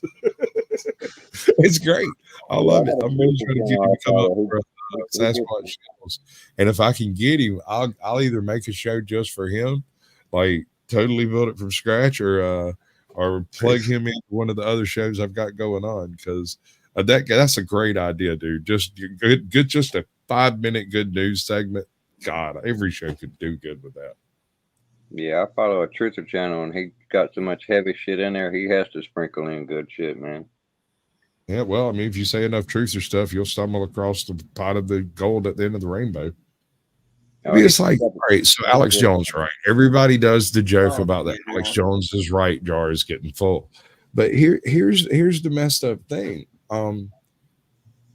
He was taken off of every platform known to man, primarily because he refused to let go of the concept of crisis actors, right? He was sued in such a way as to make his theoretical speakings, his hypothetical musings, his hyperbolic style, the weapon against him, right? So how do you go from being right? Yeah, bud, it was good to have you. Appreciate you coming by. For him being right about the sex trafficking, the underage, the Lolita Express, he all but expelled all of that out. The island scenario, the entire. I gotta run too. Like, all right, brother. I thanks for appreciate having me, man. Thanks, yes, sir. guys. Thank you for coming. Thanks. Take it easy. Cheers, man. Over into like even the frogs, even the concept about the gay frogs. He's a little off base with it, but at the same time, he's not wrong, and that's a thing. That's something, right? That's wasn't he also wasn't he also one of the people who snuck into Bohemian Grove? Yeah, he was one of the people who found out that they were worshiping Moloch. Yeah, a giant owl statue. Yeah. Well, I mean, make of that whatever you will, but what I'm getting at is there's so much stuff that he covered in his hyperbolic fashion as a complete nut job on the internet that did not get him the level of scrutiny that simply saying crisis actors exist and that they were at a particular venue at a particular time is what got him took down. Making a statement that this is a real fact and I believe it is the reason why he was taken down. He didn't slander. Well, nobody. that's what they went after him for, but not why they went after him. Right? Your mic's doing that kick out thing, bro. Turn it down a little bit and see if you're clipping. That's what they went after him for, though, not why they went after him, right? Yeah, that was the meat they hung on the hook. Yeah. Right. So like right, but not the thing that they really wanted to shut him up about, right? Right. I don't really know what they wanted to shut him up about. I can only assume that one of his wild theories landed somewhere way too close to home. because that wouldn't make sense for it to be the Epstein thing. It wouldn't. I mean, it would like literally have to be one of the aliens, lizard people, or the Solarian hypothesis level of hollow Earth type crazy theories. But the thing they hung him on, or it was basically- the warning shot about the crisis actor topic. right? That was my theory. That's where I landed. Was the whole concept of crisis actors being completely verboten, right? And so when not only did that come out, but there was a whole bunch of people who found out that different people involved with it were actors, you know. But that's not unusual. There's actors all over the world, you know. You can't say, oh well, since she's an actor, she must be a crisis actor. That doesn't really. That's not how that works. You've got to show either the same crisis actor or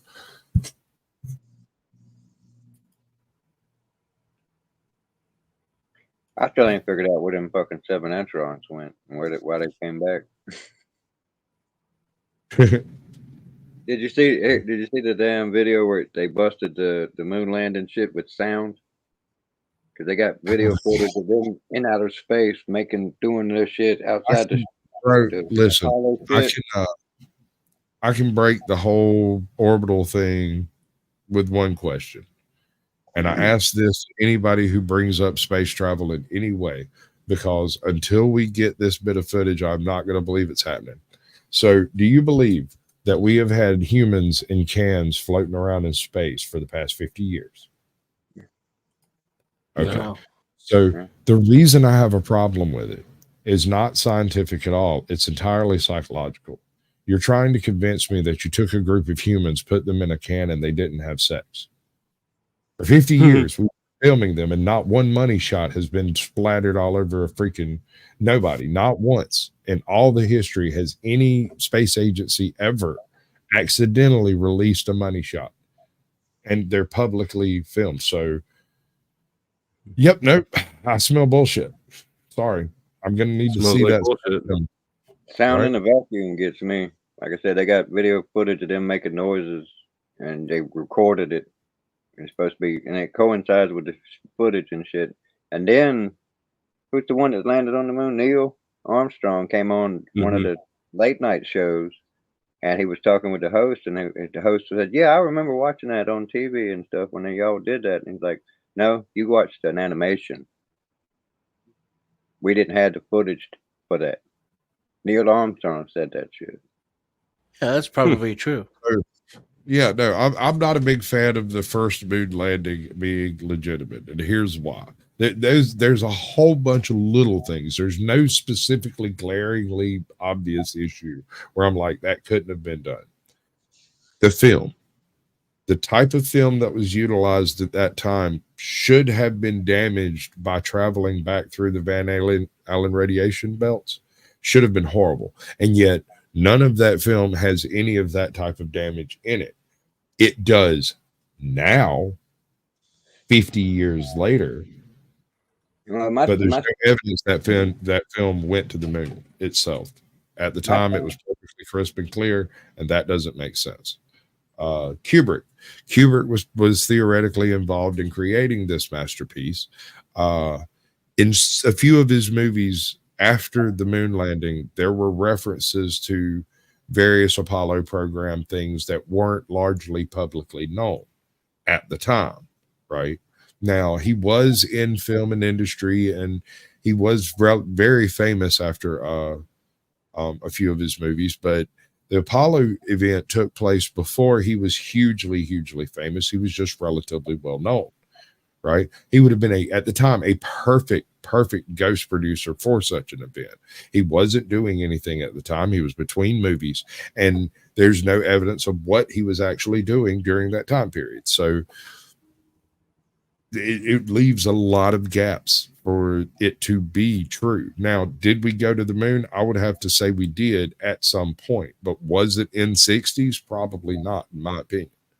Still no money. What do you think we have at some point? The amount of money that's been sunk into it and the number of dickhead congressmen there are in the world, I think maybe Trey Gowdy or possibly one of the other ones would have gotten their dander up enough about all the money being dumped off into NASA to have broached this subject before, and I don't think they would have let it go. They just whack him, man. Simple as that. Yeah, Either like go he along might with not let it or go unless, of course, there go were a along. video of him having sex in a coffin with one of his schoolmates back from Princeton. And not Then he good might sex keep it. either. Yeah, not It's just like, they either offer you enough money and you buy into it, or they kill you. They give you those two options. right. Well, I get you. I get what you're saying. But I mean, without the money shot, without at least one case of transgression by human animals in space that's provable and demonstrable, I don't believe it's happening. And I remember I had a science teacher when I was in like maybe 5th or 6th grade, and we used to sit around and talk about some crazy shit because we was talking about one point in time how you could fire a gun in outer space, but it wouldn't work the same way it would on Earth because it would fire, but it would actually push you backwards, and the bullet would move forward, but not at death-leading speed. Right. And Equal and opposite reaction, 0G. Yeah, I get that. But that's then an early thought experiment. That's not even a.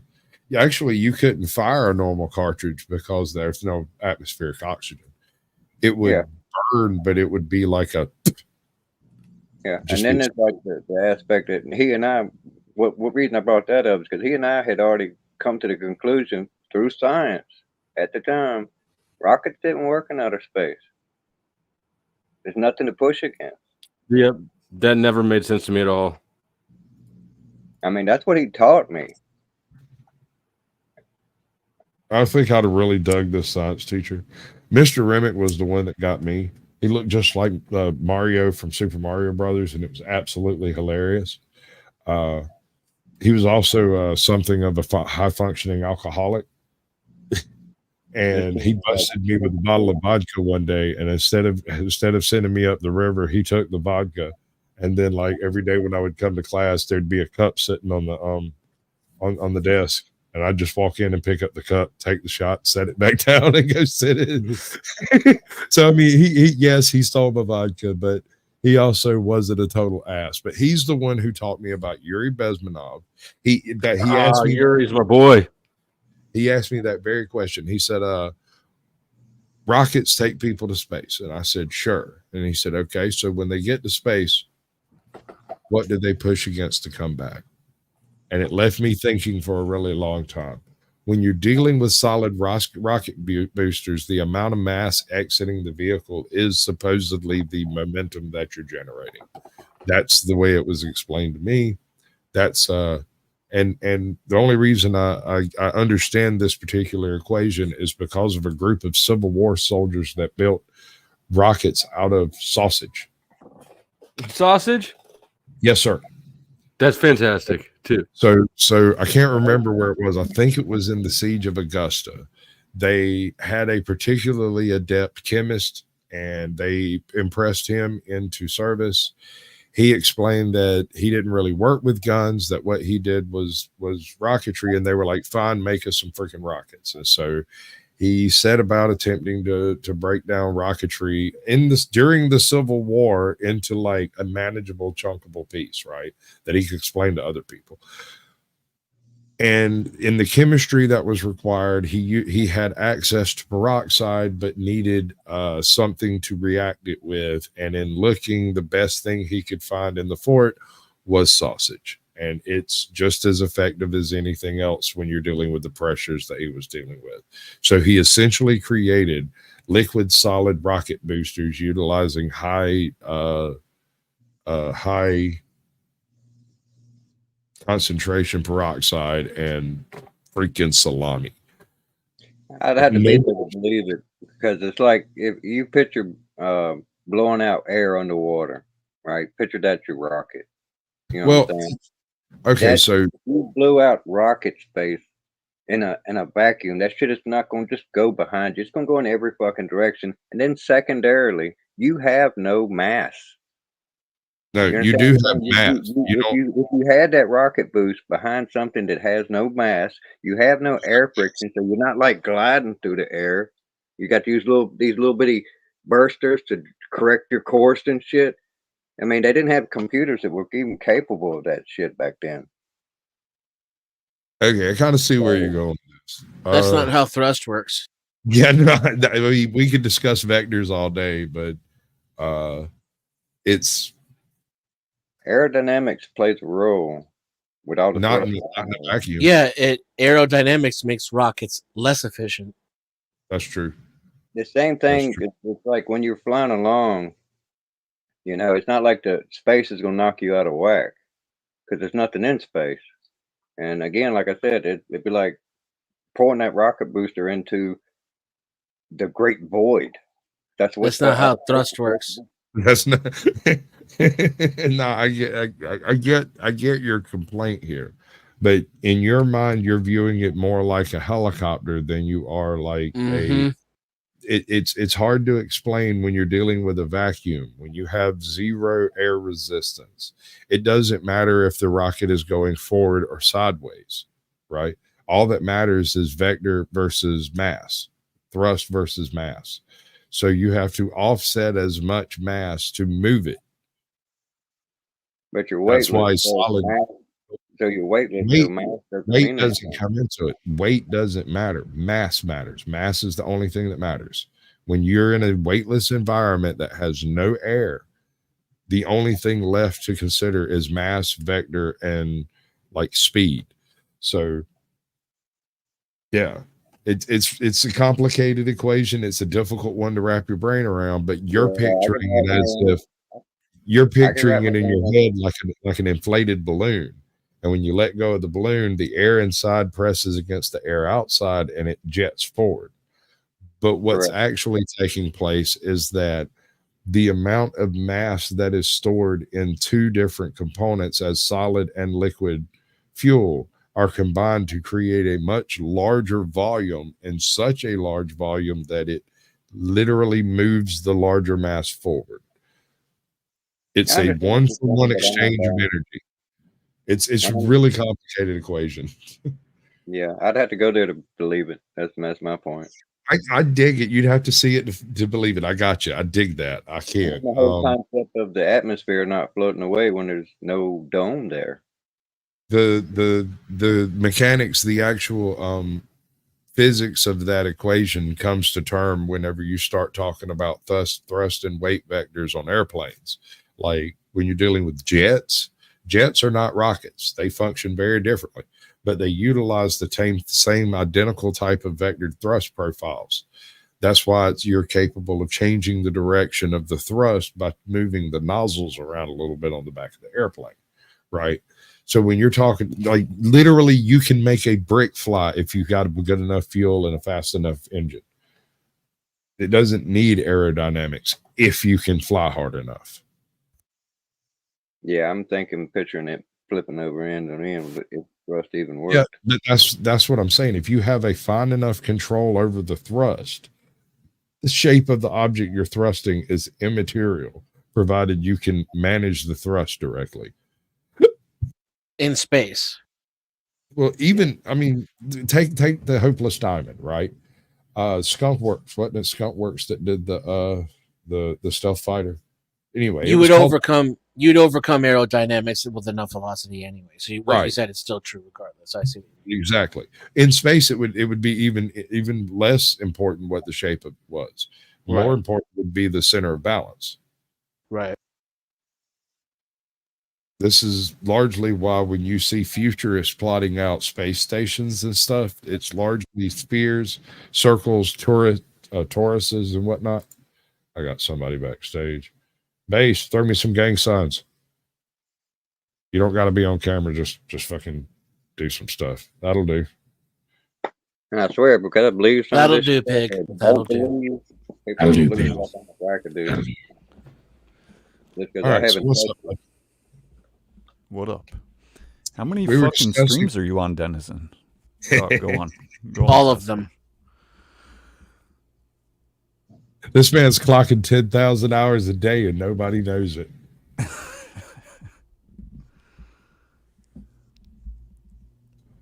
Trying to get that monetization. Trying to get that oil. You got to get that grease, baby. You got to grease that snake. Yes, sir. All right. We were discussing near-death experiences.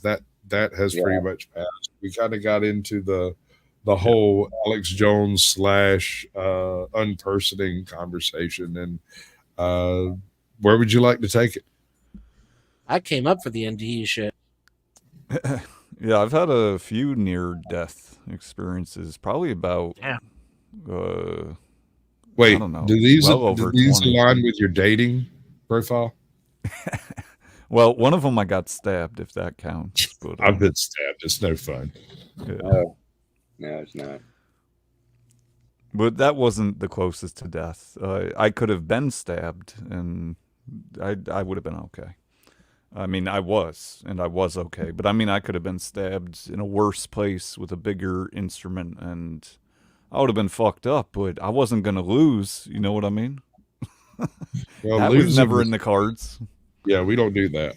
Only losers lose, and we don't talk about them. Yeah.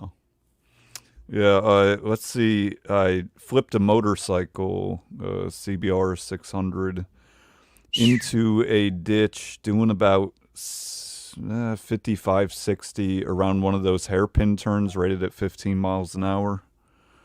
And it was an S-bend. The bike actually landed on top of me, in a sense, and kind of on my knee in particular.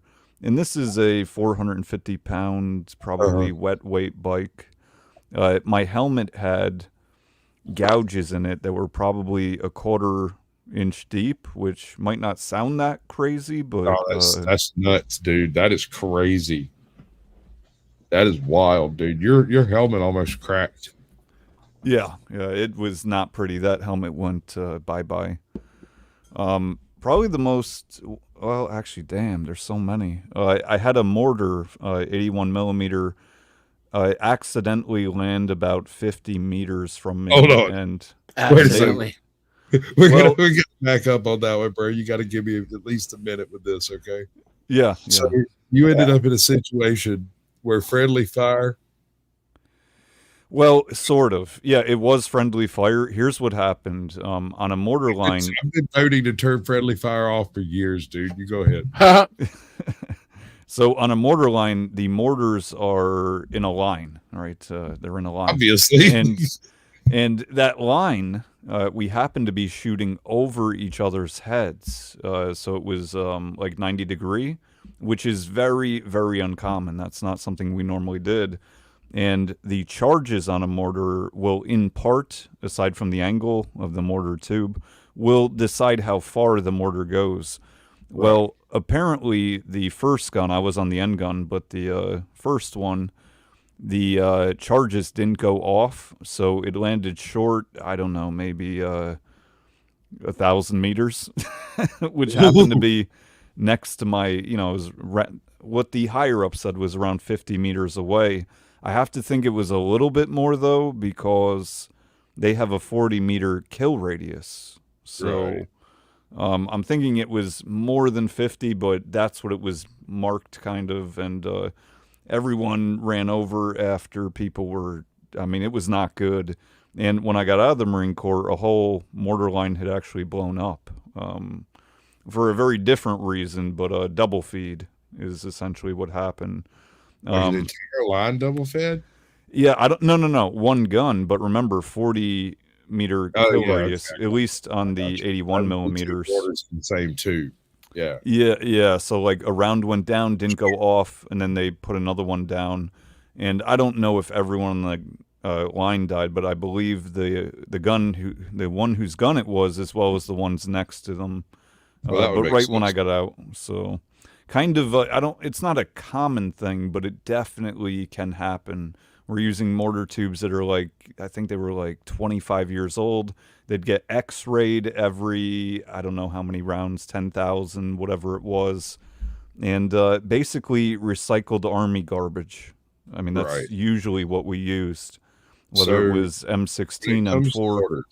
Yeah. When it comes to mortars like that, and you've got a tube, essentially, if I've never actually had my hands on a mortar tube, I've really tried, they won't let me near it. So it's essentially just a straight piece of tube, has a back metal plate on the bottom that folds into place, and it kathunkas things over there. the charge itself is in the mortar tail, and it deploys fins once it leaves the tube, right? So No. most damage that takes place in the Cthulhu part at the bottom, and then the fins deploying up the tube. Correct? The fins don't move; they're fixed. Oh, okay. Yeah, I mean, maybe there's another type of mortar, but everything we had in the Marine Corps, whether it was 60, 81, or 120, which would be RD, so not technically mortars. To be honest, I haven't ever really thought about it that thoroughly. I just kind of assumed there'd be fins to ensure a proper drop. No, there is. I'm just saying the fins don't move; they're fixed. Yeah. Okay. What's up, Perry? My dad used to make mortar where he'd shove a piece of pipe in the ground and drop M80s in there and launch D batteries to a sheet of tin. Nice. As your lawyer, I advise you not to tell that story anymore. Did they have a 40-meter kill radius? It did. A battery? I don't know. That could be pretty nasty. Yeah. Now, Have you ever seen the lithium fire? Have any of y'all ever witnessed a lithium fire? Yeah, that's cool. A small one. Yeah. Yeah, I saw what I would call a small one, but it didn't strike me as small at the time. But nowadays, there's a lot more lithium batteries around, and there have been bigger fires. I was working with a construction company, and they had a mobile trailer with an office portion at the very front of it. In this part, there was a desk that had been built into the wall, and the guy that I was working with had half a dozen laptops, and he put all of the extra batteries for the laptop in the drawer that you'd usually put like a keyboard in or whatever, and the laptop sat on top of the desk. He had other extra batteries in the space underneath the, like where you put your legs. But then he had a little thing on top of it where he could roll the desk, the freaking laptop out. So he didn't actually put his legs under the desk, and so he had a whole stack of old laptop batteries under there from previous laptops he had. Yeah. He walks into his office, plugs in his cell phone, and sets it on top of his laptop, right on the keyboard. Right. And I used to tell you, I was like, dude, I hate it when you do that. And I would actually move it and put it on the little charging thing over there. And he walked in, plugged it in, set it down, said, come on. We all went outside to do the little meeting or whatever. We're standing out there, and suddenly I smelled ozone, and I looked over it, and it looked like a plasma torch was burning through the central frame on that trailer, and it burned clean through the damn thing. Left a glass puddle in the bottom of the thing. When the fire department came to put it out, because at first we were just going to let it burn out, but it kept getting bigger and bigger. And we were like, oh shit. So, we called the fire department. The fire department shows up, and at first they start spraying water on it. And they're like, what's on fire? And I said, well, it's probably the laptop batteries in that top drawer. There's a whole bunch of lithium batteries in there. And if that phone went nuclear, it would have burned straight through the top of that laptop, set the batteries in it off. And then hell, it's Hell's Kitchen from there. And the fireman looked at me, looked at the boss, looked back at me, said, call me when it goes out. They hooked up to the back end of the trailer and pulled the trailer out from over the glass and pretty much just opened the door and let it burn. I mean, I had a thought on that myself. They sprayed a literal truckload of water on it and then just shrugged and walked away. Oops.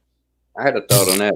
Imagine if there's a type of radiation that would cause these things to just go nuclear in your damn pocket. That would be an excellent weapon. Again, and everybody's got one in their pocket. Right? Imagine if you could just fly over a city and detonate everybody's cell phone. Or if you had a 5G tower to beam it out everywhere. Not even, man. I mean, see, that's the thing is you wouldn't want it to affect all the cell phones simultaneously. You'd only want to do in a specific area under attack or to cause confusion, right? Yeah, if that's what you was trying to minimize casualties. What if you're trying to maximize Well, that's what I'm saying. If you're trying to maximize casualties, you would just keep the fact that could be done completely secret and utilize it much like firebombing during World War II, just for a terror tactic. Well, I mean, you got all your people underground. You're ready for the big reset. You just flip a switch, fries everybody's shit. I mean, even if it fries everybody, it's not going to kill everyone. Like, I No, it don't would be carry survivable, myself but on that's how you in want my to bump pocket. it. It gets hot, I'll toss it on the ground, man. Like, I don't generally put it in a pocket. I'm wanting to throw all mine away now, except for this one. I got a damn nice collection of them. Right. I'm gonna practice Shoot. fixing some bitches. I remember What's- I poked a hole in a lithium laptop battery one time by accident, and that scared the shit out of me. Yeah, Back that's when I not had pretty, is it? my Mac repair business, I used to change out batteries a lot. And the newer Macs, I started gluing them in, so I would have to use rubbing alcohol and like a credit card or expunger, whatever it's called. Right. And sometimes it was a little bit hairy, but it was like, could be a couple $100 for 10 minutes. But yeah. Every time I did like a little Hail Mary, I'm like, I'll be okay. Yeah, I mean, lithium's one of those things. All right, so let's take one of these big Tesla batteries, right? The problem is that when lithium interacts with itself through its own electrical charge inside the battery, instead of it discharging electricity over time, it does it all of a sudden, all at once. And in the process, it generates huge amounts of hydrogen. So usually the light that you're seeing involved with these battery burnings is the hydrogen burning off. But that's not always the case. It can also be an electrical discharge that's taking place that's very much like ball of lightning. And wherever that stuff touches is the next place that catches on fire. Chain reaction. Yeah. Like plasma. It is a plasma. That's exactly what it's basically a lightning bolt that's only this wide. It's just a single plasma arc. Plasma. Speaking of hot stuff, what's up, Plum Snake? What up? And shout out to Lou. I appreciate the Cash App, and it says for the guilt. I've really been given the old how would I describe it? Bitch fest. I've been bitching at people. Yeah, for not giving you money. Yeah, Yeah. Give her a bit of the Jewish mother treatment. Yeah, basically. Yeah, Jewish that mother. actually that's good. Mad mule. Good racist analogy. You never call me anymore. You're good. And at when that. prices are so high, tried to go to the grocery store the other day, but the car was broken down. I called you and you didn't answer. I'm going to tell you my theory, Flo. I think it's, school season starting back up, end of summer, kind of. I mean, I think those things playing into. Oh I yeah, don't you're know. absolutely right. No doubt. Oh, okay. I was guessing. Yeah. So. I figured No, it was- I don't think it's just me, or it's like I recognize that this is well, I mean, it's a kind of a frivolous expense to tip a YouTuber. So Right. I get that is very much at the discretion of people's lives, and I'm cool with that. But sometimes if I got to turn up the bitch fest, I will turn up the bitch fest. I came across an interesting statistic the other day, and I'm not even going to bother trying to rectify it, but I think you'll all recognize that it's true. Almost every YouTuber on record made more money during Trump than they did under Biden. Because people were under lockdown I mean, and got stimulus. There's all kinds of reasons, but I'm not debating the reasons. I'm stating a fact. Statistically, every YouTuber that got money got more money under Trump than they did under Biden for the same period of time. Is that inflation adjusted? I don't know. That was sort of a joke, but I don't even remember where I saw the statistic. I just remember coming across that and being like, that makes perfect sense. There's more disposable income under Trump than there was under Biden for various reasons. All right, y'all got some financial minds. How is it they're holding the interest rates high keeps them inflation in check? You mean how does that work? Yeah. Because when interest rates are higher, variable rates go up, and so a bigger portion of your revenue, whether it's a business or a household, has to go to pay to service existing debt. That means that there's less cash to put into either hiring new employees if you're a business, or consuming more products if you're a household, which would in turn require more employees. So it really works by making everybody poorer, literally, so that they can consume less stuff, and then it brings down demand that way. Because inflation is just increased demand with the decreased value of the dollar. Okay, I got you. Appreciate that. Mm-hmm. And that's why we keep him around, folks. All the other stuff is just free for all. Fruit. He gets the girls worked up.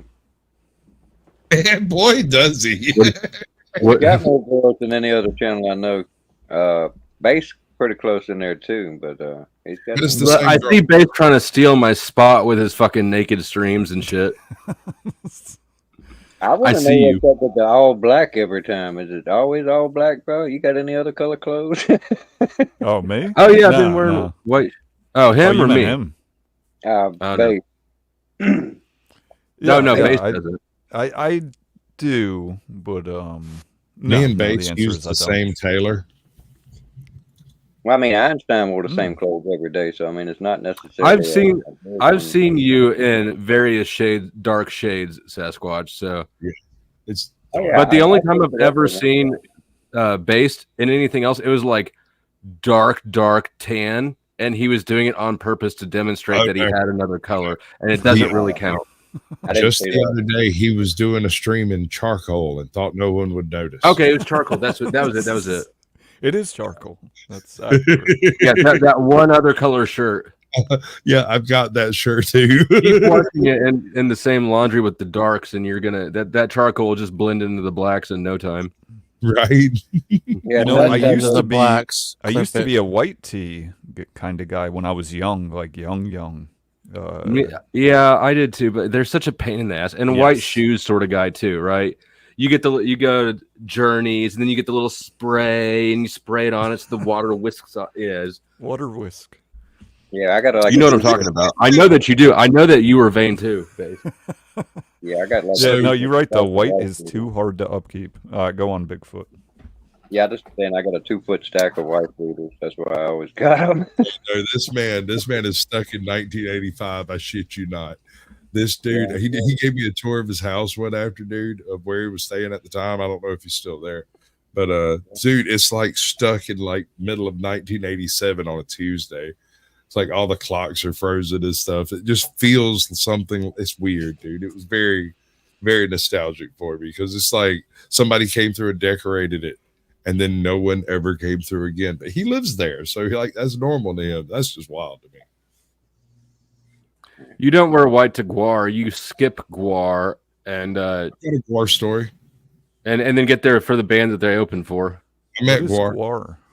Guar's a band, and I met they're the band from space. Yeah, the band from space. I was abused by them. I bet you were. They're pretty. I didn't realize how gay a band it was until I made it to the last show. They opened for Mudvayne. I made it to the very last song, and which is plenty. One song of Guar is plenty, but it's very homoerotic. Wow. Is it really? Okay, so did they really wear those costumes the entire show? Dude, they live in it. Listen, I went to Dragon Con back in 2001. Did you really?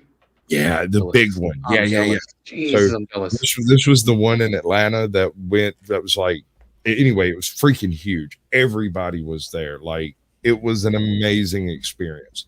And I went with my cousin and we were up there just kind of wandering around on the first day, just chilling out and being cool and everything, nerds everywhere. I'm like the least nerdy person in the building, and it was very refreshing. What? Yeah, dude, I know you don't believe me, but I was probably one of, if not the least nerdy person there. Anyway, so we got separated at one point because these chicks in chainmail bikinis started talking to us, and of course we lost all sense of what we were doing because of women. And The next thing I know, I'm standing next to an escalator that's going up, and the guy that I was with is standing at the top of the escalator, and he's like, "Where the fuck did you go?" And I'm like, "Oh, my bad," and, go up the escalator. When all of a sudden a big rubber hammer bounces off the back of his head and lands in my face. I stumble a little bit because I just stepped on the escalator, and suddenly I catch a fucking whop to the face, and I almost fall down, but I stood back up just in time to see the guy I was with, Robbie, duck, and one of the band members come flying over him into the escalator that I'm sitting on, and he rolls down the escalator in like just a cannonball, and I just kind of kipped over the top of the arm rail onto the little spot in the middle, and suddenly I think it was a helmet or something. It was a piece of costume bounced off the top of the escalator, landed in my lap, and it was sticky, and I went and flicked it away. It comes charging down the escalators. Like one of them, I think he had a pig mask on or something, but he tried to go down the up escalator, but he only made it about halfway, running with his big fat Gungan gut or whatever. And finally he goes, "Damn it," and just turns and goes back up and comes down the down when he just stands. And I was laughing so hard from the time that hammer hit me because I recognized that first guy that came by me and almost bowled me over. I screamed out, "That's Guar!" as I was sliding down the little space between the escalators. It was wild. I got me a black eye from that. That hammer whacked me a pretty good one. Hey, Sasquatch, I'm gonna roll out, bro. I gotta work in the morning. Appreciate you coming through. Roll out. Much love. Take care. Don't let Work me is hang for around. losers. Get fired. You heard of? I've told you the story about when I landed on Ron Jeremy at a concert, crowd surfing. Yeah, go ahead. It was a Kansas Was City used to have he Rock Fest, which was the aroused? biggest. Not that I'm aware of, but it's the biggest No, one-day you would music know. festival in the world, and it had That's a couple. not He the was only on the biggest thing main in the stage. world. Oh God, I'm not even gonna tell the story. Never mind. Okay, we're done. So here's the thing. So I landed on his cock. There you go. There's That your was clip. good.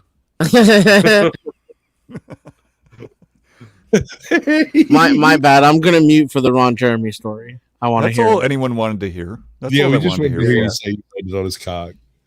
Yeah, no, I recognize what my audience wants, and I delivered it. So Just don't make that's it the whole gay. story. Don't say like your mouth landed on him. But other than No, that, it's yeah. not. It wasn't gay. I said no homo while I was falling. I was like, no homo, and then that protected me. It counts. Oh, you're killing me, dude. Yeah, right, man. Yeah.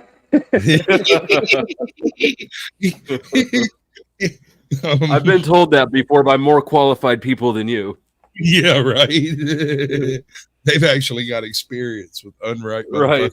People with degrees and shit. I'm a certified know-it-all. Thank you. Yeah.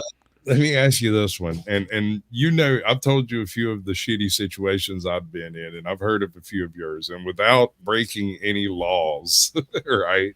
Without confessing anything that is actionable. What is the singular most fucked up situation you've been in?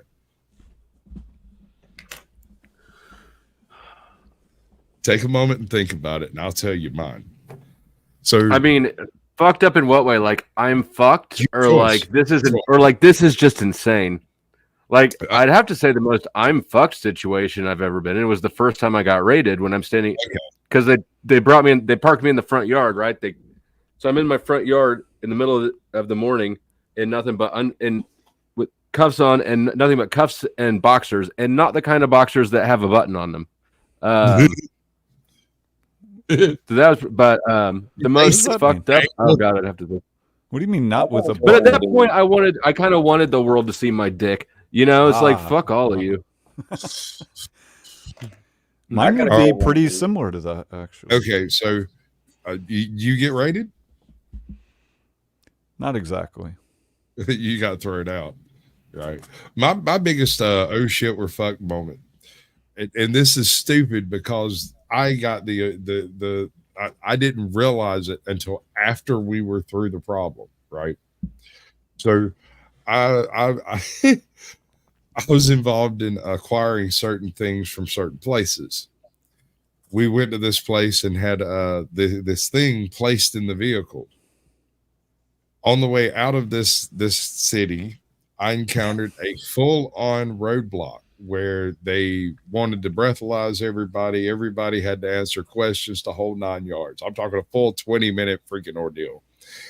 I forgot what I was doing the second I saw the blue lights so completely that I've Sasquatched through the entire thing. I basically told jokes and ha-ha'd my way through, and they let us go. And the guy I'm riding with was over there chain smoking cigarettes like we were all going to prison in the next 5 minutes. And when we drive away from the area, I look over at him. I'm like, dude, why are you freaking out so hard? He's like, points in the back seat, and the thing we were supposed to go get that's so totally not necessary for the world was sitting in plain view in the back seat. Nice. It had not been properly hidden like it was supposed to have been, and I had not checked because I'm a moron. And so I basically crapped my pants because I had literally run a gauntlet of 25 cops being entertaining enough that none of them looked in the back seat. Because it wasn't hidden. It wasn't like in a bag. It wasn't fucking, it was just sitting there, and it was obvious what it was. How deep would it have gone? Like what kind of felony? Okay. So we're talking about trafficking. We're talking about a distribution. We're talking the entire rear seat of this vehicle was not in the vehicle, but it looked like it was. But apparently some genius decided to leave a pack out. And I lost my monkeys, dude. I got so mad. So the what would you entire have been back, if you looking had at? to replace the seat, it was probably green.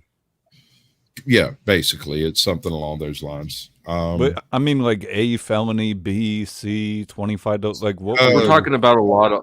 It's. If I'm speculating here, let me steal, man. Your Go ahead. as your lawyer. It sounds like we're talking about a lot of weed and maybe a little extra something else too. But yeah, I wasn't really involved in the acquisition, storing, stationing, or staging of any of it. I just drove the vehicle. And that's why, I mean, I wasn't even supposed to be on the trip in the first place, but that's why I forgot all about it. It was because I wasn't involved at all. I was just the guy that was supposed to be driving it was over there fucking barfing in a can. So I was like, shit, I'll drive home. I didn't even really. Yeah, you got a good one. Yeah, I've actually got two. When I got popped, when they pulled us over, it was like 20 cop cars, and I ain't never seen so many damn guns pointed at us and shit. Then the other one, I was just a little too casual at the man's house, and I got up to go take a leak, and I took a stroll by the refrigerator and got me something to drink, and come back in the living room, and he's all freaked out because he's already paranoid schizophrenic, son of a bitch anyway. I mean, he's batshit crazy. But it's amazing how many Hobby Lobbies there are selling drugs. But I stepped back into the living room, and I got that 38 laid up right beside my head. He's like, "Are you the fucking police, motherfucker? What the fuck are you doing?" Yeah, and it, I didn't shit my pants, but that's probably the closest I've ever fucking come. I've had guns on me. This dude is so fucking crazy. He pulls a gun on the fucking police. You know what I mean? Police are the scariest one to have pull guns on you, because you can tell that they're not really worried. They just want you to give them any sort of an excuse. Yep. No, the ones that are cocky. A normal person is. The cocky ones don't bother me. It's the scared ones. I've had freak out. Pull up on me, and he got my license, went back to the car, and he come back. He's got his fucking hand on his fucking gun, and fucking got that other hand sticking out a little bit and shit. And like, damn, this dude's fitting to burn me the fuck down. Oh, and I had another one too. On payday, I went across the street to get a drink because my buddy was at the bank, had 4 $100 bills in my pocket. I come back out because they couldn't bust 100 over there, so I was gonna go back to the bank. Standing at the stoplight, getting ready to cross over with my shorts in one hand and getting ready to just cross over to fucking back to the bank. Here comes the fucking police up the street, just cherries and berries wheeling. They go past me, and then they lock that motherfucker up, spin it the fuck around, come back over there, draw down on me. Both of them drew down on me, and like freeze, motherfucker, don't fucking move. And I cooperated, of course. They cuffed me, stuffed me, and then I'm like, what the fuck's the deal? Why the fuck y'all doing this? You fit the description of fucking armed robbery. Suspect fucking just went off 15 minutes ago. I'm like, oh, fuck. I hadn't been out of fucking work, out of prison, like a month maybe. And they got me rigged up for the same thing I just went up for. I'm like, well, fuck, I'm fucked. I was like, man, I didn't do this shit. My buddy is over there at the bank with his mom selling up some stuff in business. He'll testify to you. And unless what got stolen is 4 $100 bills, which is what is in my damn pocket, I'm not your man, and your man's getting the fuck away. They went over there and verified the fucking story and cut me loose, but that was a fucking butt cleanser. That's what's supposed to happen, though. The investigation part. Okay, armed robbery on the run. You match the description, cuffing stuff. Okay, right. That's a minor detention, technically speaking. The issue is that if you'd have had some drugs on you, they'd have found the drugs. You'd have went downtown for the drugs. Yeah, I mean, but they still cuffed and stuffed me, man. That's what I'm saying. That's one of the breakdowns in our system. Is like you weren't picked up for any legitimate reason. They didn't suspect you of committing a drug felony. They suspected you of committing armed robbery. Yeah. But when they find out you're not that guy, but they found drugs on you, you'll still go up the river. And I don't know how I feel about that. That doesn't seem bullshit. No, a good lawyer will get that tossed out because that is. I know, but prima versa. But a public defender won't. They won't do it. You'll have to flee. Fucking public defender can goddamn hardly put fucking money in a meter. Well, on this topic, I had a very, very good, I guess, public defender. When I got hit, I was like 19. I got hit with a B felony charge. B felony, 16 to 25. And got it reduced to disorderly conduct with a public defender. What was it originally? I was better than that. What do you mean? I just told you. What was the original charge? I don't remember all of it, but I had weed and some mushrooms and a fake ID and mushrooms is hard, dude. Yeah, which now they're legal, so ecstasy is hard too. I was facing 2 life sentences and 2 mandatory 7s, and I actually had a public defender, but I got a good lawyer because when we started out, me and my crime partner had the same public defender, and he flipped. They turned him. He broke down, got a bond reduction, and got the fuck out. And all of a sudden, I got to get a new lawyer. So I knew what the deal was. The motherfucker turned. They went out and got an actual street lawyer and come in there. And I'll be honest with you. The dude told me, if I'd had enough cash, I'd have got the fuck off. He quoted me a fucking price, no receipts. And I actually asked him what the division was, and he told me and shit. I don't like lawyers that laugh. You're a bad motherfucker, weren't you? I know some of that true. Right. I gotta stop pissing Dennis off with my non-reverent shorts about religion. No, I didn't give up on you on that one. I ain't gonna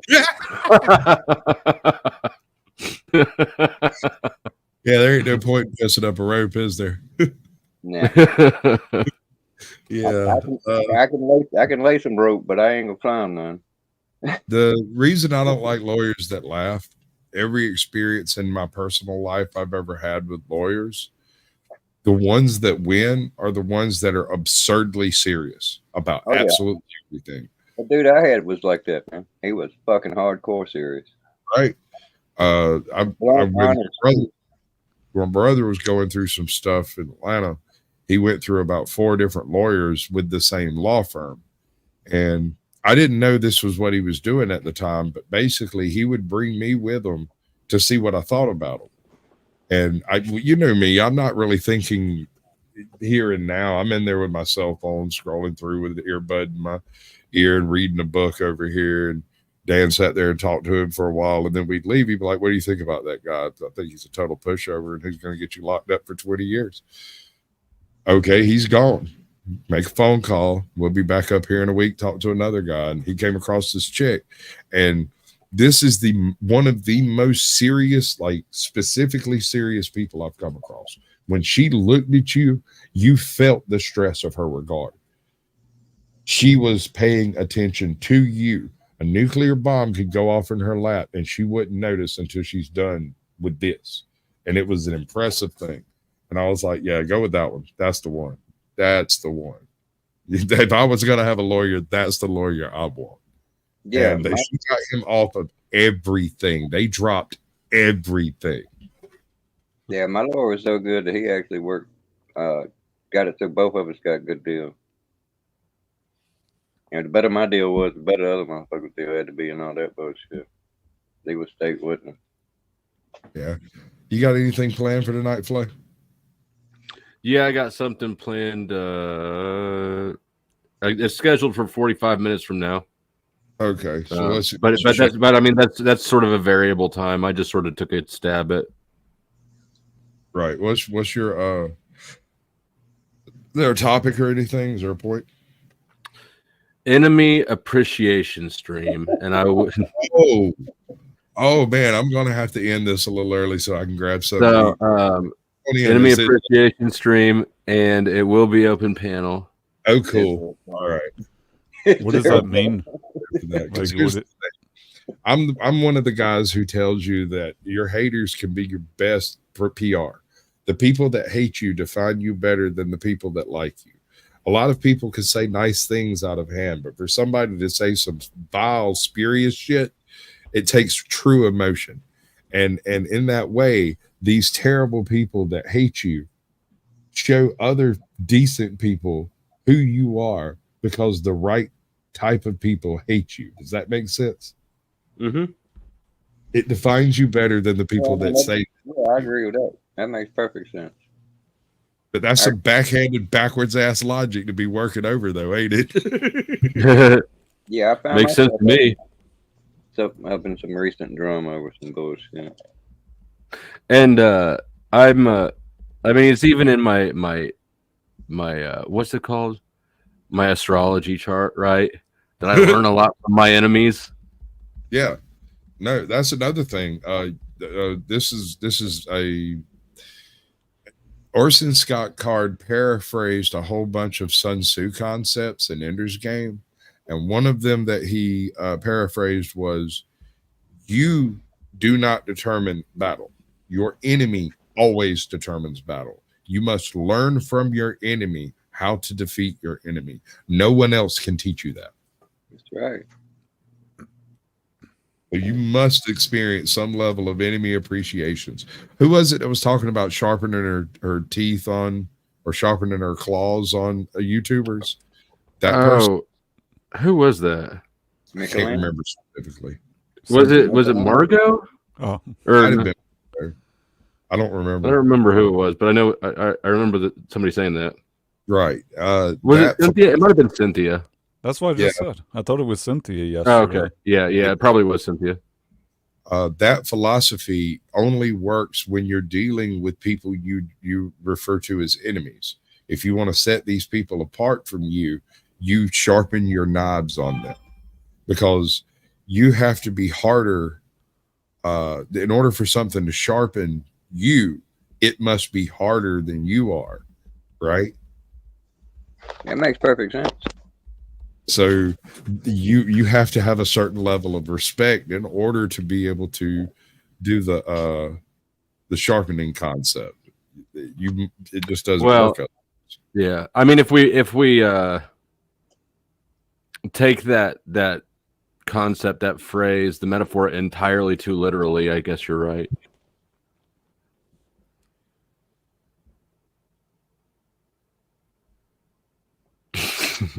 Apparently my earbud died in the middle of the stream.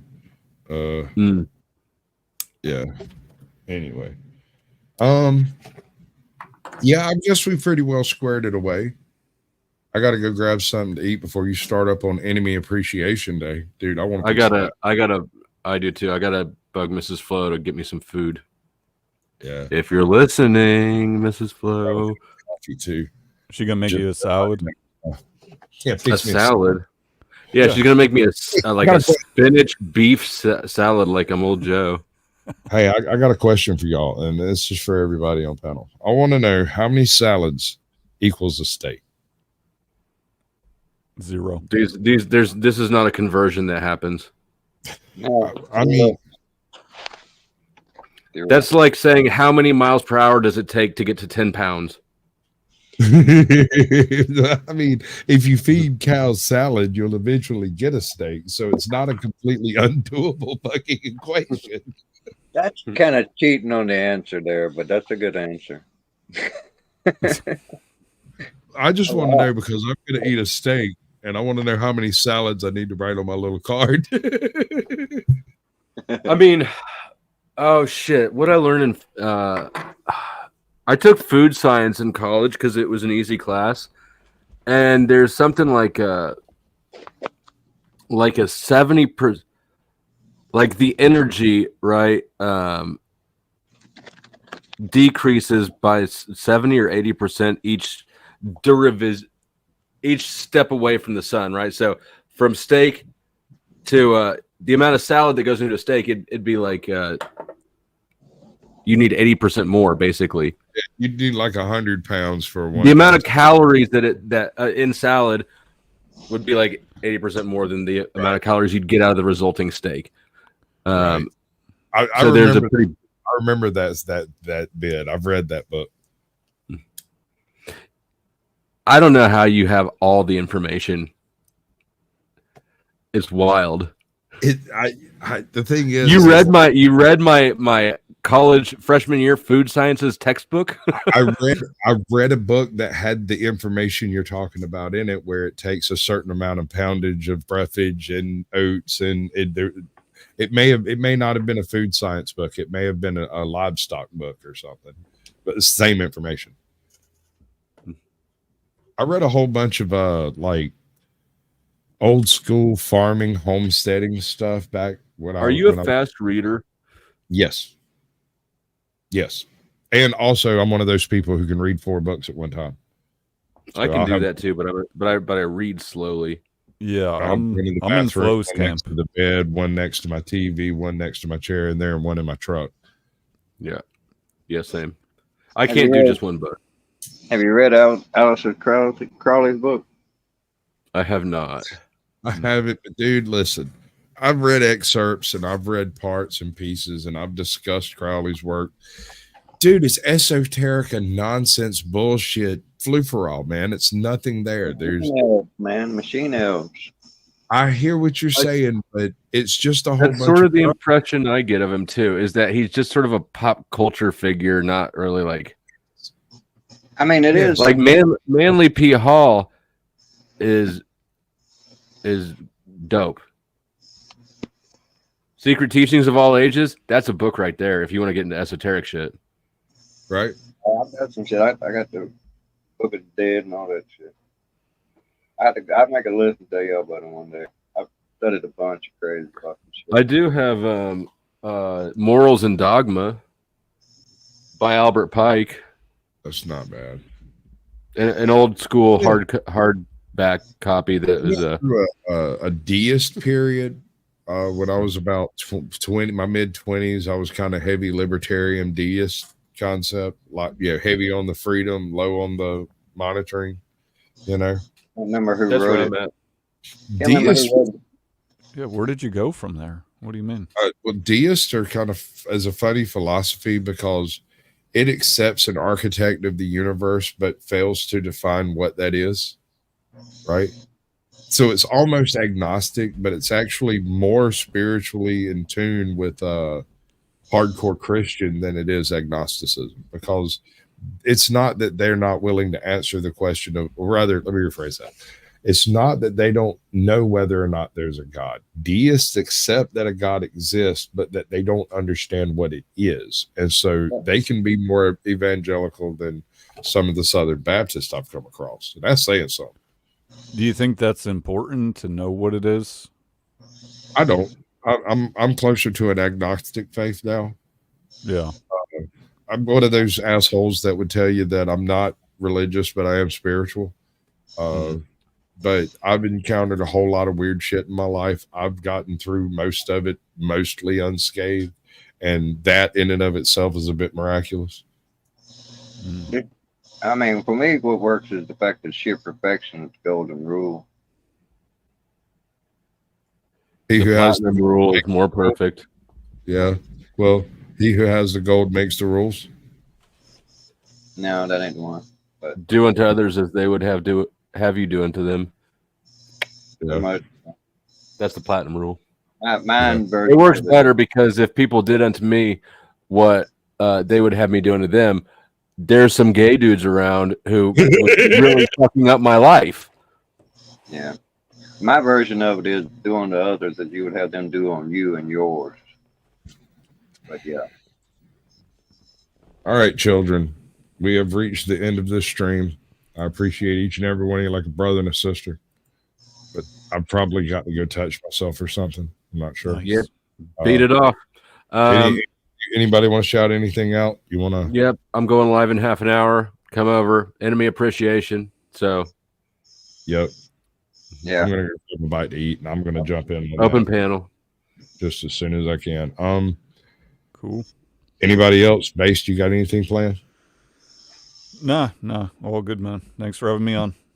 Yeah, but any old time. Denizen, you got anything? Yeah, you're over on your other panel. I see how it is. You don't love me no more. You're not going to give me a friendly little reach around. You're just going to sit there and be a knot on the log. That's the way that shit works. Bigfoot, you got anything to say? Love is stronger than hate. Love everybody you can while you can. That's great. I love it. Let's see. So we're gonna go out. I gotta bounce. Thanks a lot for proving just how ugly and immature you are. It's been real. And just so you know, I don't really care about your problems. Thank you. Love you. Have a good evening.